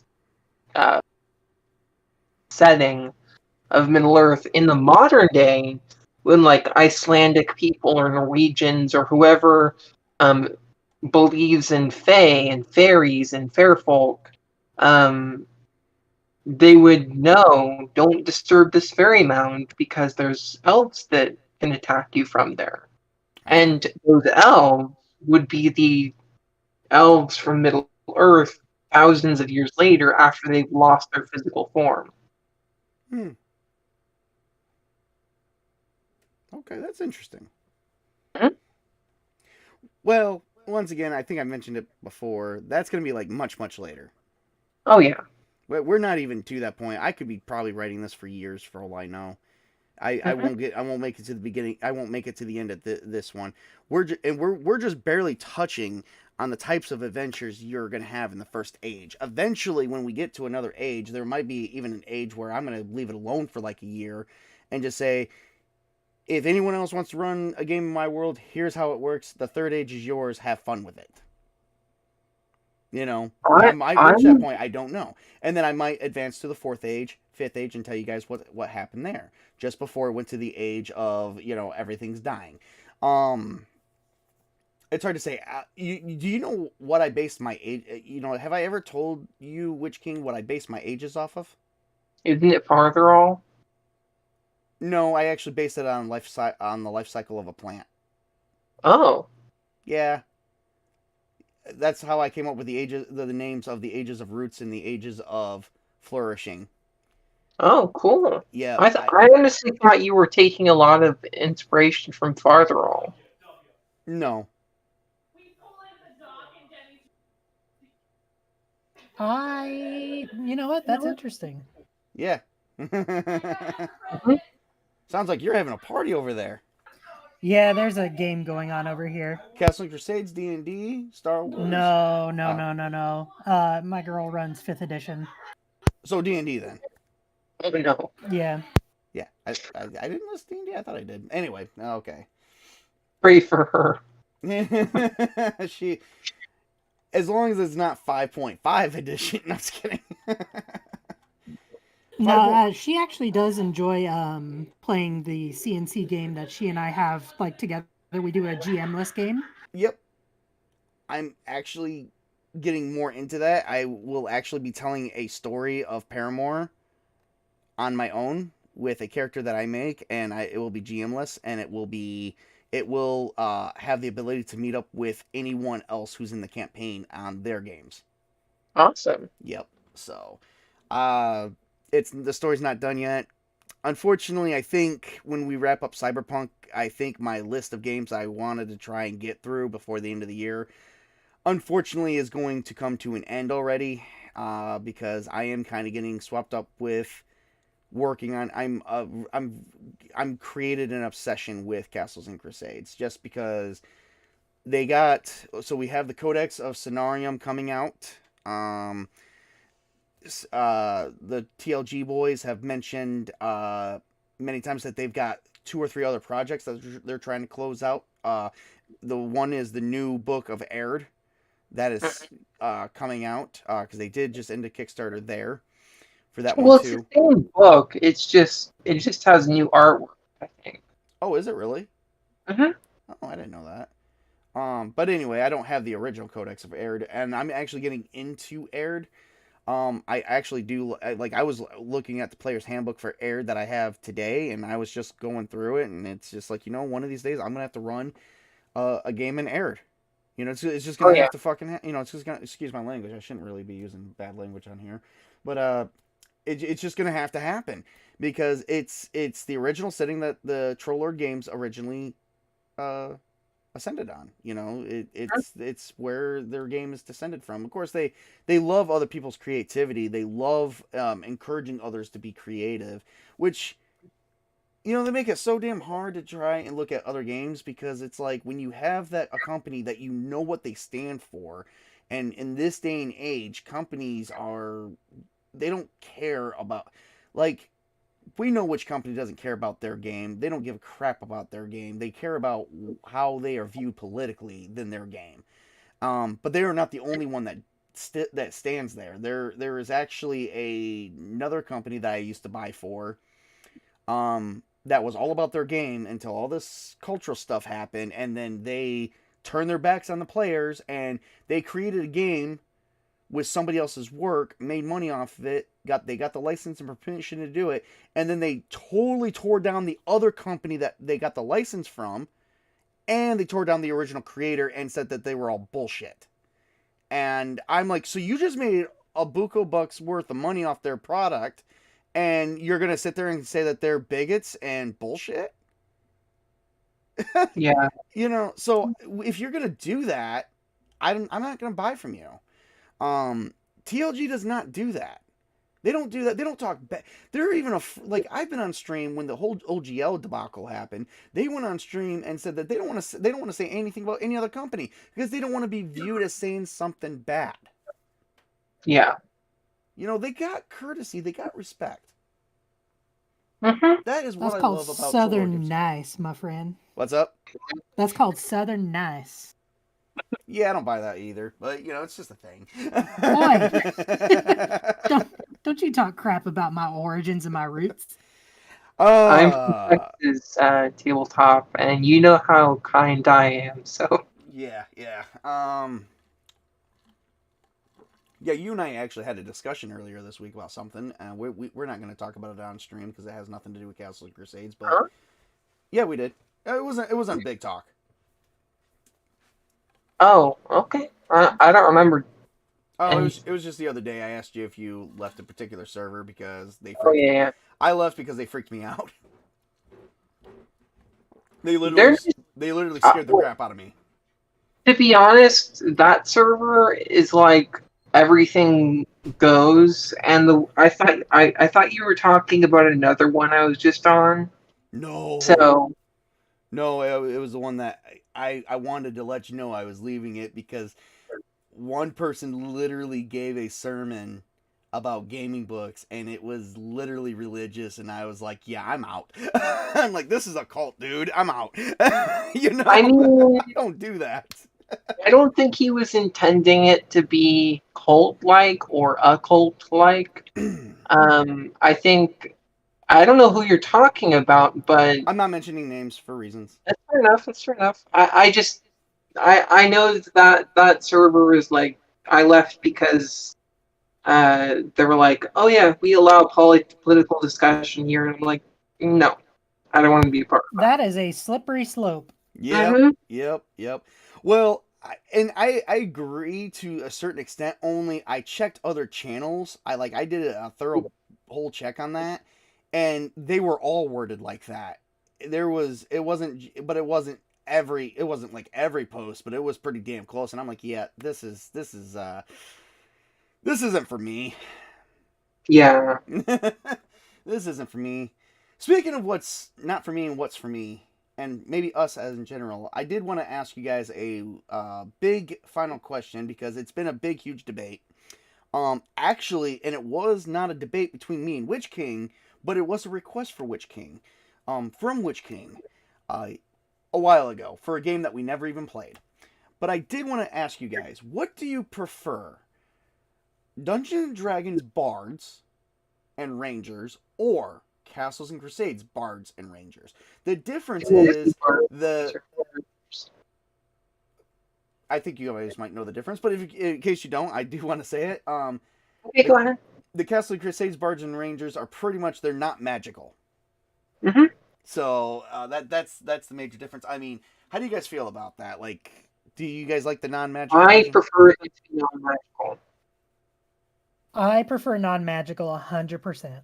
All right, so we are all on the same page. I was like, oh, ew, this bard can't really use magic, and then I was like, you know what, this isn't so bad. It's like it kind of makes sense. Hmm. You know, I actually grew to love that. And I Uh, mean, they do have magic-like abilities, especially as they get higher level, but they're not magical. They're just like really charismatic, influential characters.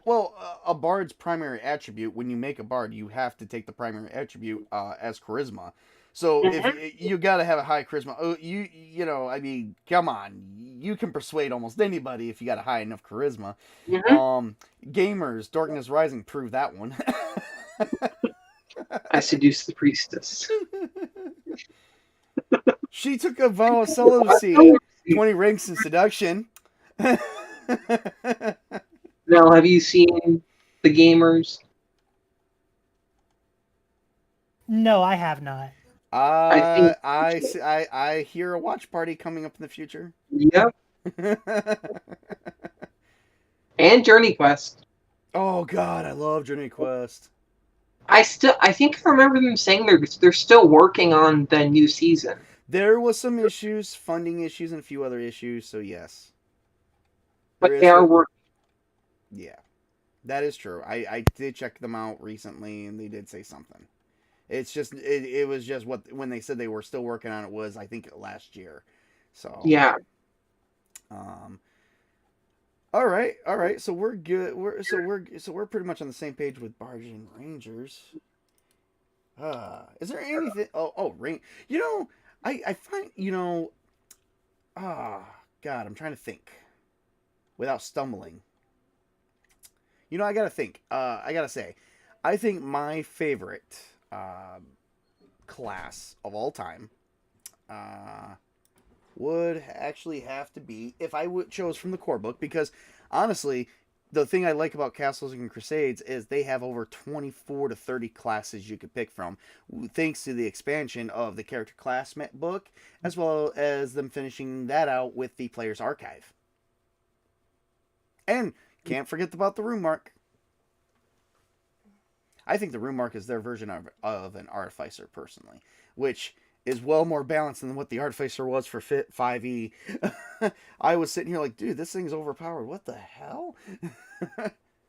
Well, I think that's just the nature of D&D 5th edition, how they want people to be super powerful, like akin to demigods at higher levels. Yeah, fair enough on that one.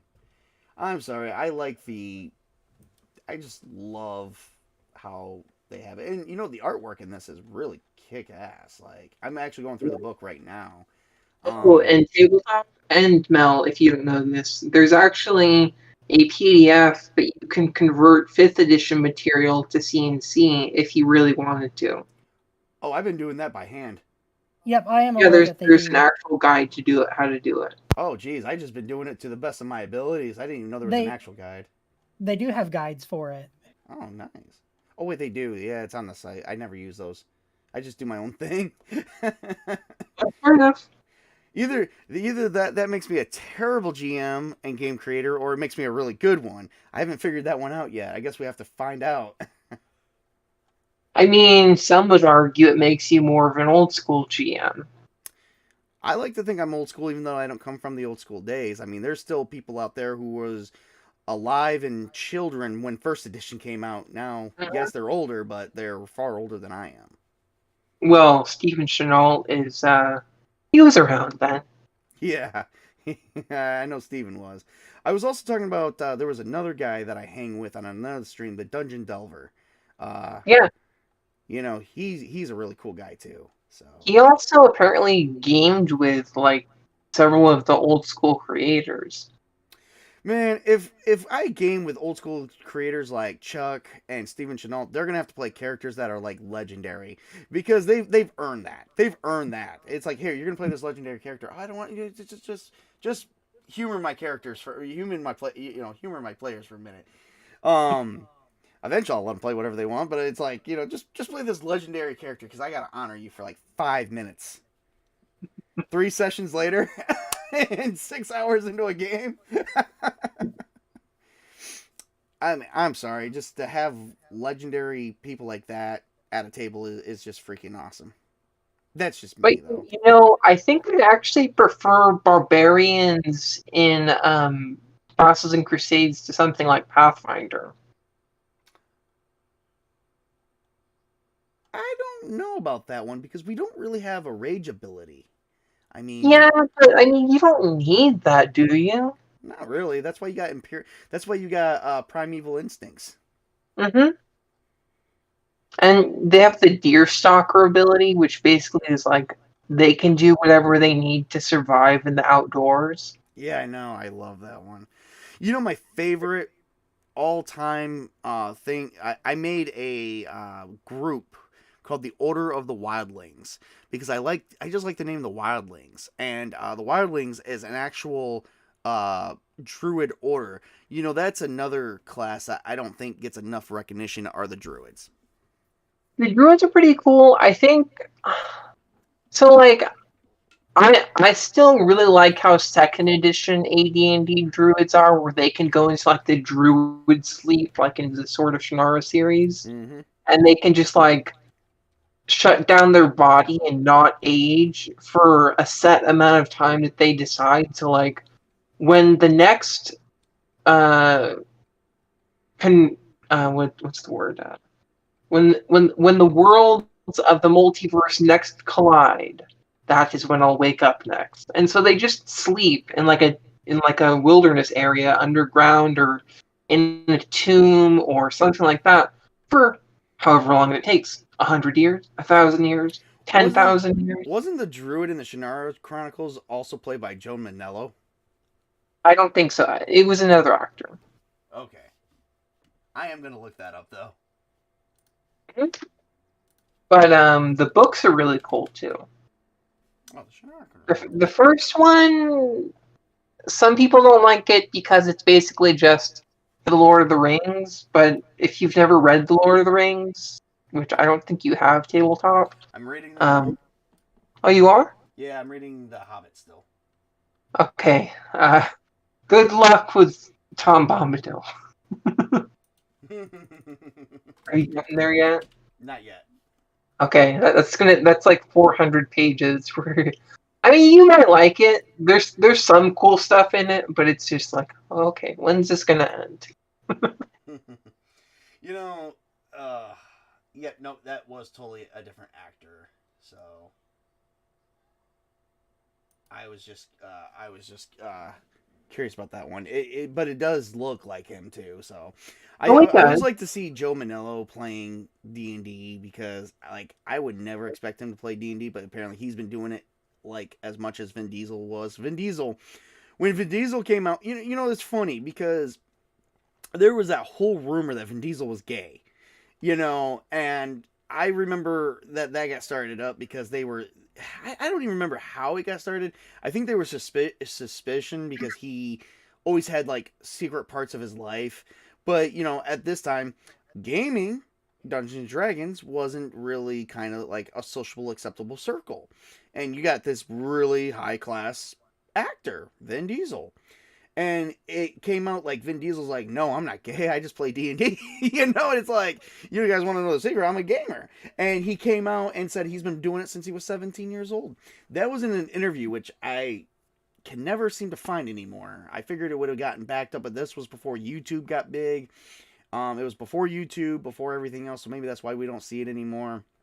But I always wanted to find that interview again because I sat down and it was my stepfather and we sat down. One of the happiest relationship moments that I actually had with him, which wasn't in great strides, mind you, because him and I did not get along. After I turned 14, him and I did not see eye to eye on anything. I looked at him as, you're my parent, and he looked at me like I'm his child, and that was it, but we could not stand each other in the same room. He could not stand me, I could not stand him. But we did make it a point to tell each other we did love each other just to keep the family happy, and yeah. So, but him and I did sit down, and he just said, would you like to watch this interview of Vin Diesel? Because I know you're a big Vin Diesel fan. And, they had a lot of jokes. I can't even remember the station it was on because I was very young at the time. I was still in high school. Would it have been something would it have been on the Jimmy Kimmel show? I think it was Jimmy Kimmel. I'm gonna say Jimmy Kimmel. Who's the other one that could have been? David Letterman? Could have been Letterman. It was kind of before 10 o'clock. I was thinking, who's oh I man, think that's Jimmy Kimmel. it might be Jimmy Kimmel. Yeah, there was another one that I was thinking of too. The guy with white hair. Oh, well, I think you're talking about Jay Leno. Yeah, But he didn't have white hair; he had gray hair. gray hair at the time. I think it's more white now, but people age. Oh, yeah. Yeah, I don't know. It could have. Did he have? He had a talk show, right? But what? He did. Okay, so yeah, it was one of those three stations. I think I'm thinking it was Jimmy Kimmel because Jimmy Kimmel at the time was the most popular one. This was before 2007. It was sometime between 2000. I know all I remember is I was in high school. I can't even remember the grade.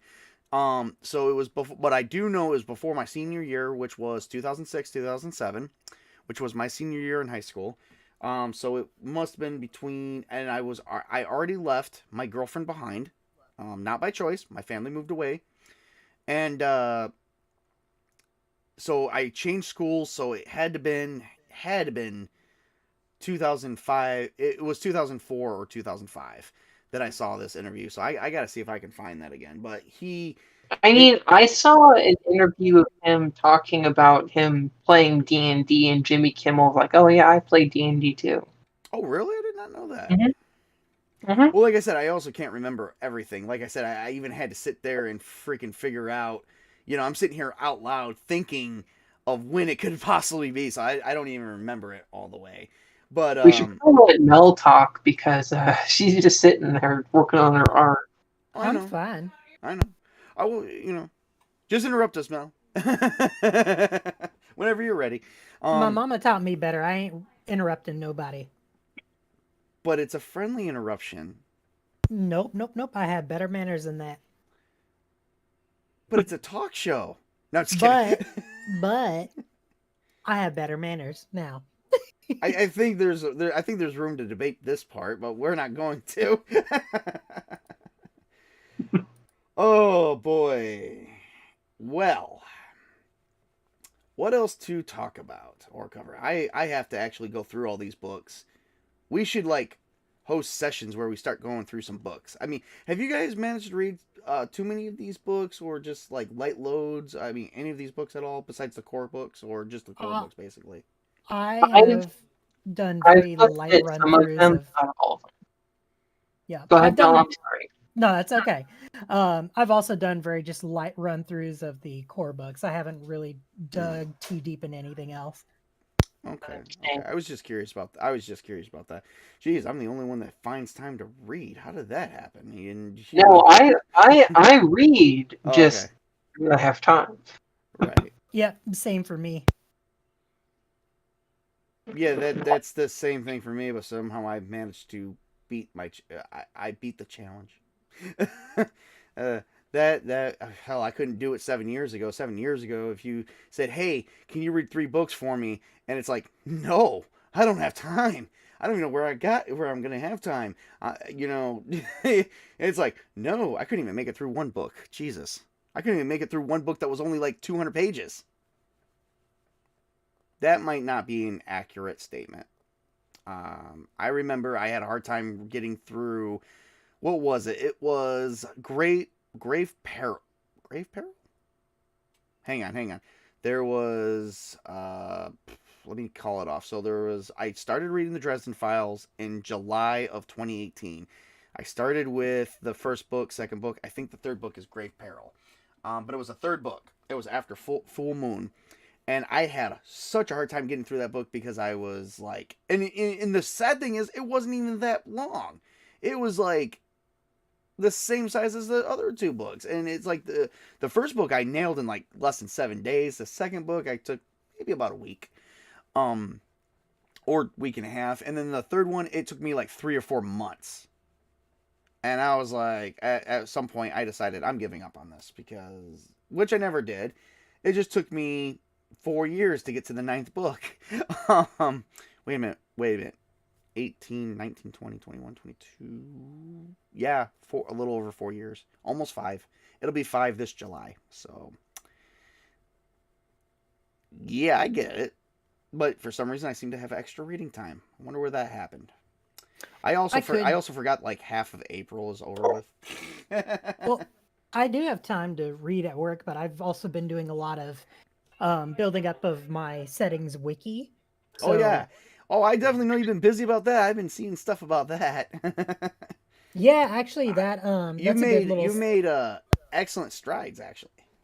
Yeah, so that's actually a nice point of like segue where I'm thinking I'm probably going to go forward on doing like a monthly roundup kind of zine sort of thing.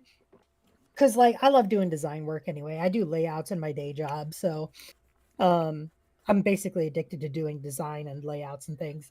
But I figure it's better than just like throwing out just a bunch of like random stuff that's just going to get lost in the ether, and instead just organize it all in a nice like a nice like folder or for like a nice file for people to dig through as they want. And people who actually want to keep updated on these things will be able to keep updated. People who don't really care, it ain't gonna matter anyway. I remember hearing there was the Dragon Zine for Dungeons and Dragons, and then there was a Pathfinder free zine called Pathways for Pathfinder and Paizo. And then I talked to a gentleman called Yum DM. He runs Yum DM Zine, and he makes these D12 and D8 zines. The D8 is subscriber zine. The D12, I believe, is the free one that he releases out to try and get people into the D8 one. And I actually have only made it through. I downloaded them like, oh god, must have been 6 months ago. No, it was before I even. It was last year. A friend of mine, Ironcaster. He goes by Ironcaster. That's the name we use for him.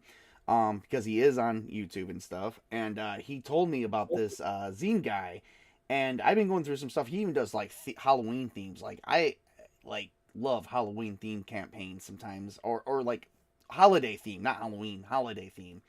You know, I like all themes, like Christmas, Thanksgiving, Halloween, an Easter theme would be kind of nice every now and then.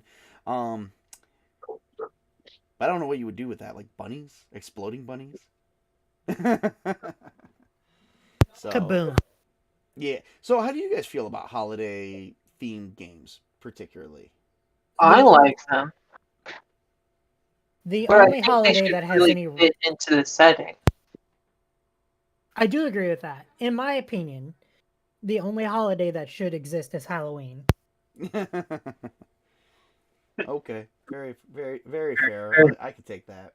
I'm biased because I was almost born on Halloween, so Oh. Oh. I prefer if the holidays are drawn from historical holidays. Yeah. So like Christmas would not be at all like it is now. It would be like medieval Christmas or Saturnalia from ancient Rome. Yule. Yeah, Well, and medieval Christmas was like really crazy, like orgies and all kinds of stuff going on. It was not for children at all. well, Believe it or not, that's how Christmas was in the Middle Ages. yeah. Well, I do want to point out because we're gonna get ready to start wrapping this up here. I do got a couple things to share with you guys that I've been waiting all day to share with you guys. Oh, I forgot about this. Uh-oh. Oh no! The jaw dropping one is where I leave you guys alone and you guys run the stream for 5 seconds. No, that was the jaw dropping Oh. one. That's what I'm with. Lame. We got about 32 views on our last video that we did of this. So that's been like that for a while. So they racked up pretty quickly.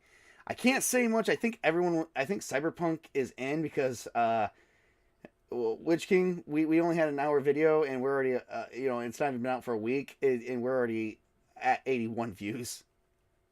Oh, wow. Yeah, that climbed pretty quick. I hope that's all real. I'm like, okay, was there a bot on there? I can't imagine that being that high that quick, but definitely got Well, unless you bought a bot to, like, pay for a bot to give you views and subscribers, then I don't know why it would do that unless people were watching it. Yeah, I don't know either. Things are crazy. Oh, I got to be nice. My review for the Atomic Punk 2160 did reach over 11 views already, and it's only been out for a few hours. Mm-hmm. So I love that one. But I want to do more of this. However, with that said, I do have a bit of a problem. I have a situation that just arose, and I'm going to be down the next 6. Like, okay, so not to freak you out, Witch King, we're good for gaming on Fridays. Okay. However, I have to keep my streams limited.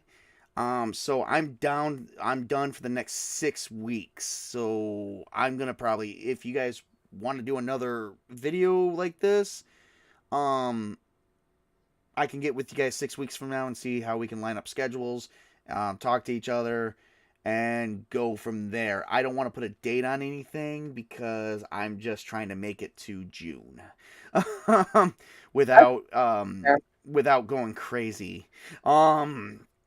I'm just trying to make it through June and make it through some stress without going crazy. I'm not going to go too much into it. It's just a situation that arose. I have to take care of it. So it's life. It sucks. I don't know, Mel, how you feeling? You want to do more of these videos? Yay, nay? I mean, I'm definitely down to join you too. Okay. Honestly, it's a good thing that there's going to be a little bit of a little pause because my workload is ramping up, so I'm going to be chewing on all my free time. Fair enough. Yeah. Well, and just so you guys know for the future, I'm going to keep you guys posted because due to another situation, totally separate from the one I previously talked about, I have to get some things looked at. We're not going to talk about what that is. It's not medical, so it's not life-threatening or anything like that. It's just something I have to go do. So yeah, we might be just good for Castles. Witch King, might just be good for Castles and Crusades, and then some on the side gaming for Fridays, and leave everything on Fridays, and then when we come back to this, I want to keep this on Wednesdays so that way it doesn't conflict with my Friday schedule at all. Because Fridays I'm usually pretty busy. So I mean, we will come back to this. I just next time. I've liked our chill feng shui we have. I'm thinking though, I do want to actually. There's probably some things from these books I want to talk about. I just don't know what they are yet because I know you guys have barely also touched them as well. You know, Yeah, and because because on that note, actually, I've been wanting to do solo play, Mm. and then I also play with my girlfriend as well, Castles and Crusades, to get more familiar with the rules. So the Yep. more I put into that, the more familiar I'll be with them, and then I can actually throw some input onto the more nuanced questions. Yeah, unfortunately, I have grown into what is possibly a borderline obsession. If it's not borderline, it's totally an obsession. There's no question asked. Because when I started buying up these books, I read them immediately, and there was one book I read cover to cover in like a month. It took me 3 days to read it from cover to cover, but I did it for like a month straight. So every 3 days, I was completing it, and I believe that was that definitely was the Player's Handbook 7th printing. When Witch King unleashed this to me, unfortunately, I was overly obsessed with it. And then when I started running games in July, here we are. So you're a Well, fast reader then, yeah? Yes, okay, so all right. So I'm going to be honest with you guys. When it comes to reading a book, it does take me a while to get through it and understand it because I do have a slight learning disability. I can only learn with my hands. I can't learn by visually reading something or by listening to something. So sometimes if I'm listening to a podcast, I have to sometimes rewind the podcast to see what I missed out on. Because even though I'm sitting there listening to it and I'm focused on it, you know, I still will miss stuff because I don't comprehend it. However, you put in front of me mathematical equations, stuff like dice rolling, anything that deals with math and talks about math, such as you think about it, encumbrance value is mathematical, weight is mathematical. You put a book mixed with words and numbers, I understand it freaking great. That's the only thing I understand though. See, this is so interesting because I'm a slow reader, and it's not because of like anything in particular other than the fact that when I read, I hear the words in my head in a voice. So I read at the speed of speech rather than reading at the speed of like however fast I can intake info. Yeah, see, I, I'm only like I, that if it's mathematical. I was reading Mistborn yesterday or this morning, and I got from page I think 216 to like 251 within about 20 minutes or so.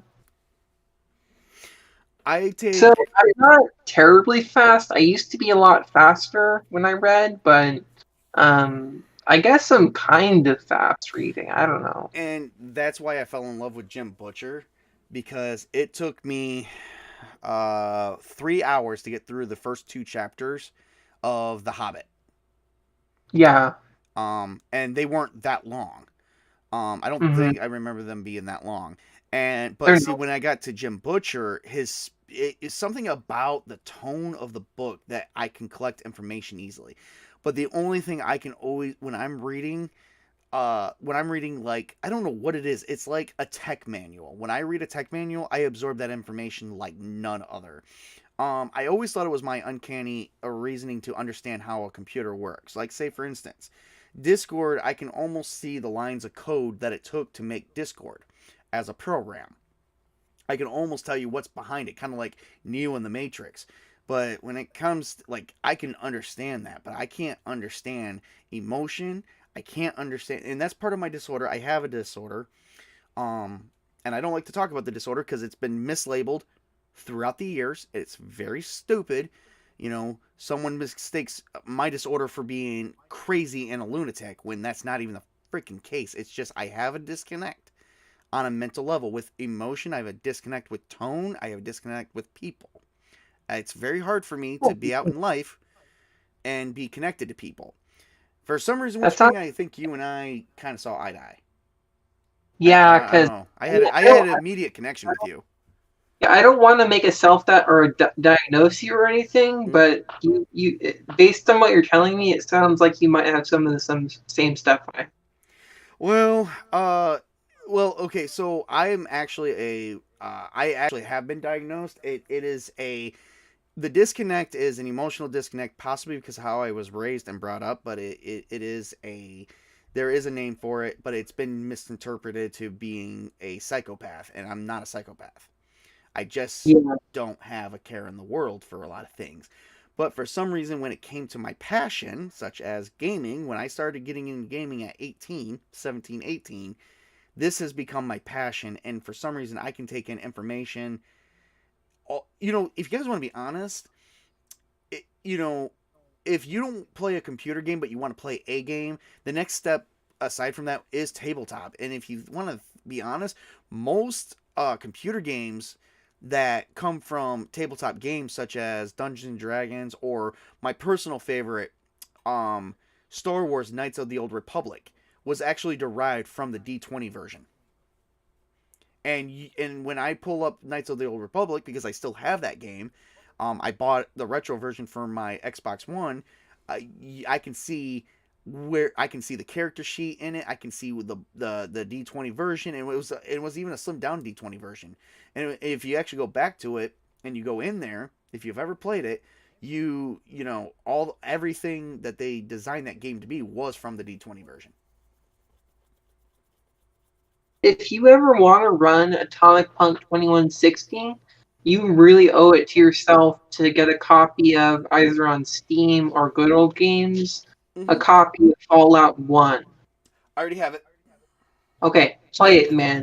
You need to play it. It's like, if you play that in Fallout 2, Fallout 2 is not as good, but it's pretty decent. It really gets you immersed in like the tabletop role-playing style of play. Oh yeah, I played Fallout And 1, 2, and Tactics, and as well as 3, New Vegas, and 4. you played all of them? Yeah. Oh, you beat all of them too? Yeah, and I keep replaying them too. Well, I've only beaten Fallout 4 and Fallout 3. I got I near haven't the beaten end of 4 yet. I've beaten I take that back. I haven't beaten 4 because it starts losing me somewhere because they have a lot more quests in there than they did for 3 in New Vegas. The only one of them I have ever completed is New Vegas, and I love the crap out of it. The rest New of them, Vegas was the not so best. much.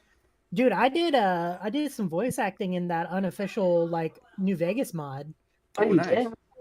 Yeah, I played a character named Rudy. Are you talking about the Frontier? Yes, that's the one. Oh wow. Yep. You must have some stories from that. Actually, I didn't really see any of the. I know there was controversy, but honestly, I didn't see any of it. Like, all I noticed was like one day out of the blue, there is an at everyone in that server, and they made this long post about like stuff that's come up, blah blah blah blah, and they're addressing it. And I was just like, all right, cool. I'd already done my lines, dude. Like, I did my lines within like I don't know, like probably like a year before that crap happened. So, like. I didn't care. I was like, this didn't affect me. I'm fine. Whatever. I did my lines. I got my contribution. No big deal. Do you know which part, like which storyline in the mod your character was in? I'm not sure specifically, but all I know is that I play a mechanic named Rudy, and that's all you need to know. So if you find Rudy, you'll find me. Yeah, but I think I actually remember hearing your voice in one of the reviews of the Frontier. Probably would have been like, howdy, my name's Rudy. Something like that. Yeah, something like that. Yeah, I honestly don't remember like the lines. I am totally going to be checking that out. Yeah. So, but as far as like the RPG, like sort of like vibe out of a video game, you can't beat going back to either Morrowind or Baldur's Gate. Oh yeah, definitely. Also, if you want a really deep cut of an old school game, I would highly, highly, highly recommend Darklands, which is a computer role-playing game from the early 90s where you play as adventurers in the Holy Roman Empire, hunting down witches and demons and werewolves and monsters. And it's all very historical based. The magic is very low magic, and it's all historical. So a lot of the historical cultural mores and all that kind of stuff is put into the game. It's really cool. Nice. Oh, nice. Well, we're definitely gonna have to check that out. Mhm. Well, anyway, Maybe. we do need to get going here because I got to skedaddle off. I gotta actually get to bed. I haven't slept in days. Then go get you some sleep. Yeah, Yeah. I'm also official diagnosed insomniac. But the last time they put me on the medication, it did not work out for me at all. It was one of those. You guys ever seen that Elmo skit? It's this guy who does this TikTok video. He does Elmo, and he's like, just 15 more minutes, 15 more minutes. You know, we'll be fine. We'll be up. And he goes, okay, I'm up. Time to go to. Oh shit, we're fucking fired. You know, because he woke up so much later. That would be me. That has been me. So I'm working with someone now to try and find a way what would be safe way for me to get sleep. But I cannot complain because my insomnia has not acted up in 60 days officially. Whereas Witch King, you were there during my rough time a year ago. Officially, it's been over a year now since my rough time. That almost killed me. Yeah. Because when I went through that rough time, I was only getting an hour's sleep a day, and I went 3 to 4 months like this, and my brain was shutting down. Yeah. And I was actually about to pass out into a coma, officially. That's how I actually ended up meeting the girl I'm with today. Mm-hmm. I mean, I met her when we were kids, but that's how she found me. So she found me, and she made sure I got 3 days worth of sleep, and she stayed at my house, took care of my kid for me, and cleaned the house I was staying at for me. And I said, I thought you would have left. She's like, yeah, you weren't waking up. You needed sleep. She's like, when I saw you, you looked terrible. I knew you did not sleep.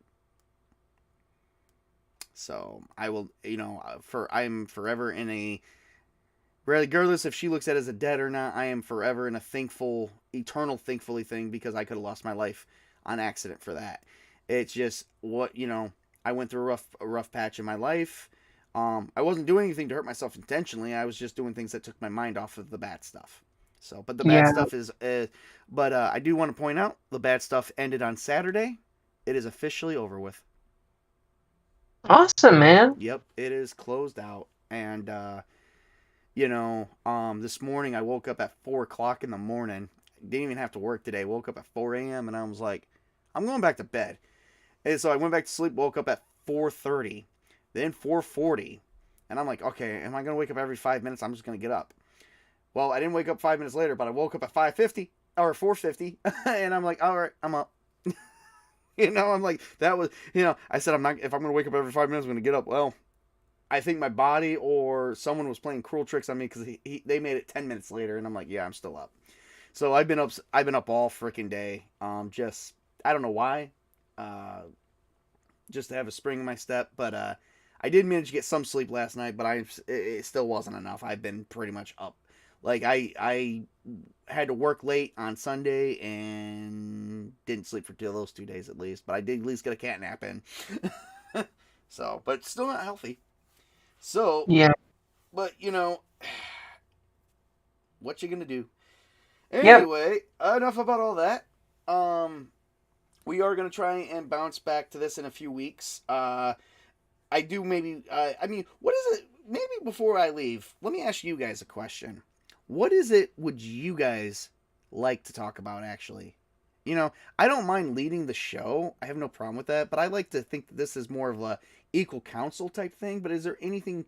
Well, I know, Mel, you said you've been lightly touching on things. But, is there anything particular, like any any like form of race or class you would like to specifically talk about? Not that I can think of off the top of my head, but Okay. as we go on our little mini break, I will ruminate on some of the thoughts and I will let you know. Okay, yeah, absolutely. My friend Ironcaster told me we should do a video on each individual race and class, and then eventually maybe weapons and spells as well. And I said, dude, that would be a lot. He's like, yeah, but you got a lot of material to work with. Yeah, but I don't know if there's enough to do for like content for one spell in a video.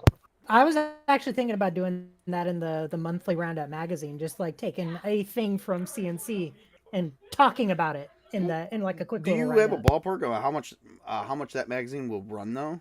I mean, I'm just curious so that way I can at least put the money up for it, so that way I can support you. I'm not gonna charge for it. Oh, you're not? Okay.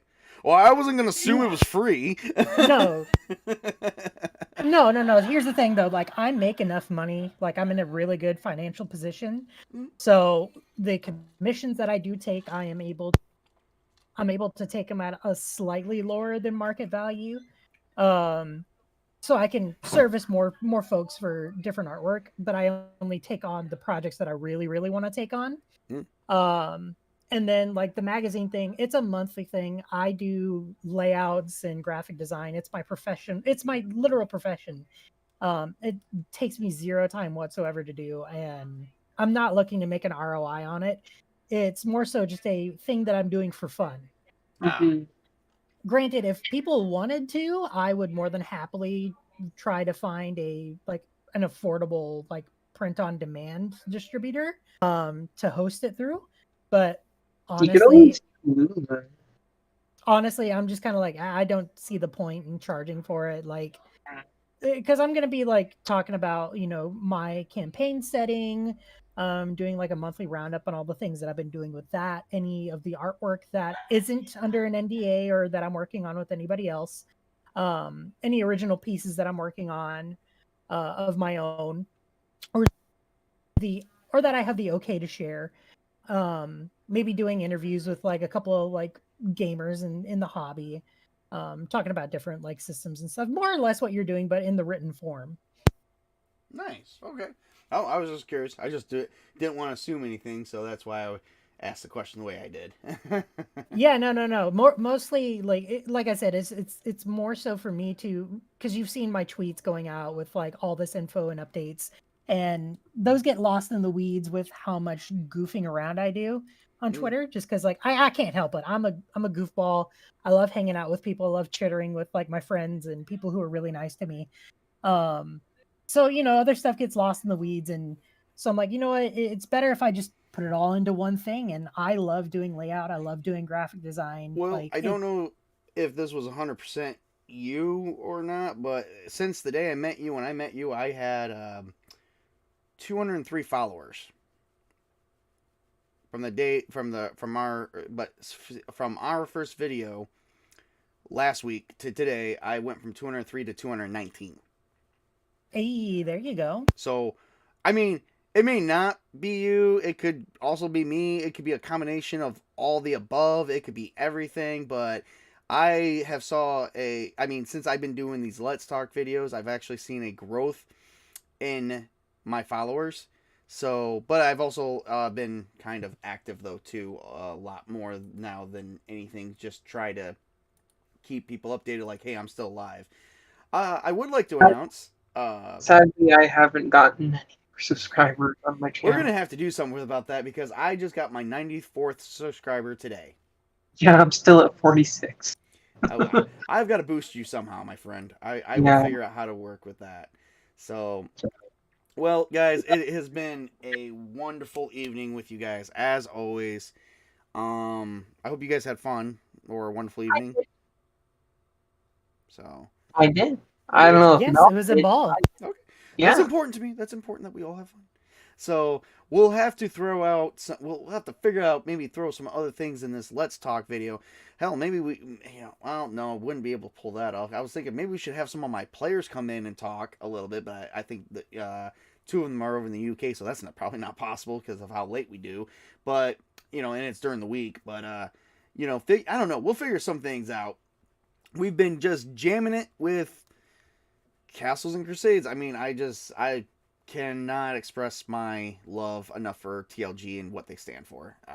They are honestly, if TLG was a person, I imagine it, like if the entity of TLG it was a person instead of a company, I imagine it would be me, because I've always, even Witch King can vouch for this, I've always said, hey, we got to stay neutral. No religion discussions. No politics. I've always been like this. I hated it. Yep. I'm all about gaming. And to find out that there is a company and the people who run this company believe in the same thing I do is just uncannily amazing. So unfortunately, there's probably no other games I'll be buying from anywhere else unless companies decide to say, hey, we should focus on entertainment. Because they don't all do that nowadays. I I don't mean, care what they there's say. a few of them that focus on entertainment over politics or whatever. Oh, there is, but I can't buy from all of them. Oh, I know. I'm just saying that there's more than one. Oh, yes, absolutely. But yes, there is more than one. I will give you that. But I'm very cautious. Just because there was one major one I was supporting similar to TLG, and they kind of went wonky, and I was very upset by it. Yeah. Because I thought they were really cool, because they always, like, they even allowed you to make third-party content for them, and no, I'm not talking about Wizards. But they got their hands on a license, and then they trashed the license, and I was like, no, you don't do that. You don't make money off of a license, and then you don't trash it and say the person you got the license from is, oh, we may have gotten this license, but the people we got it from are a bunch of bigots. It's like, oh, okay, what the hell? Yeah. I'm a firm believer you don't do that. Especially if you made money off of it. So don't bitch. What's that saying? Don't bite the hand that feeds you. Yep. That's pretty much what they did. So I'm very, very picky. I will say this: I am not a picky eater. In Witch King, you've known me since 2015.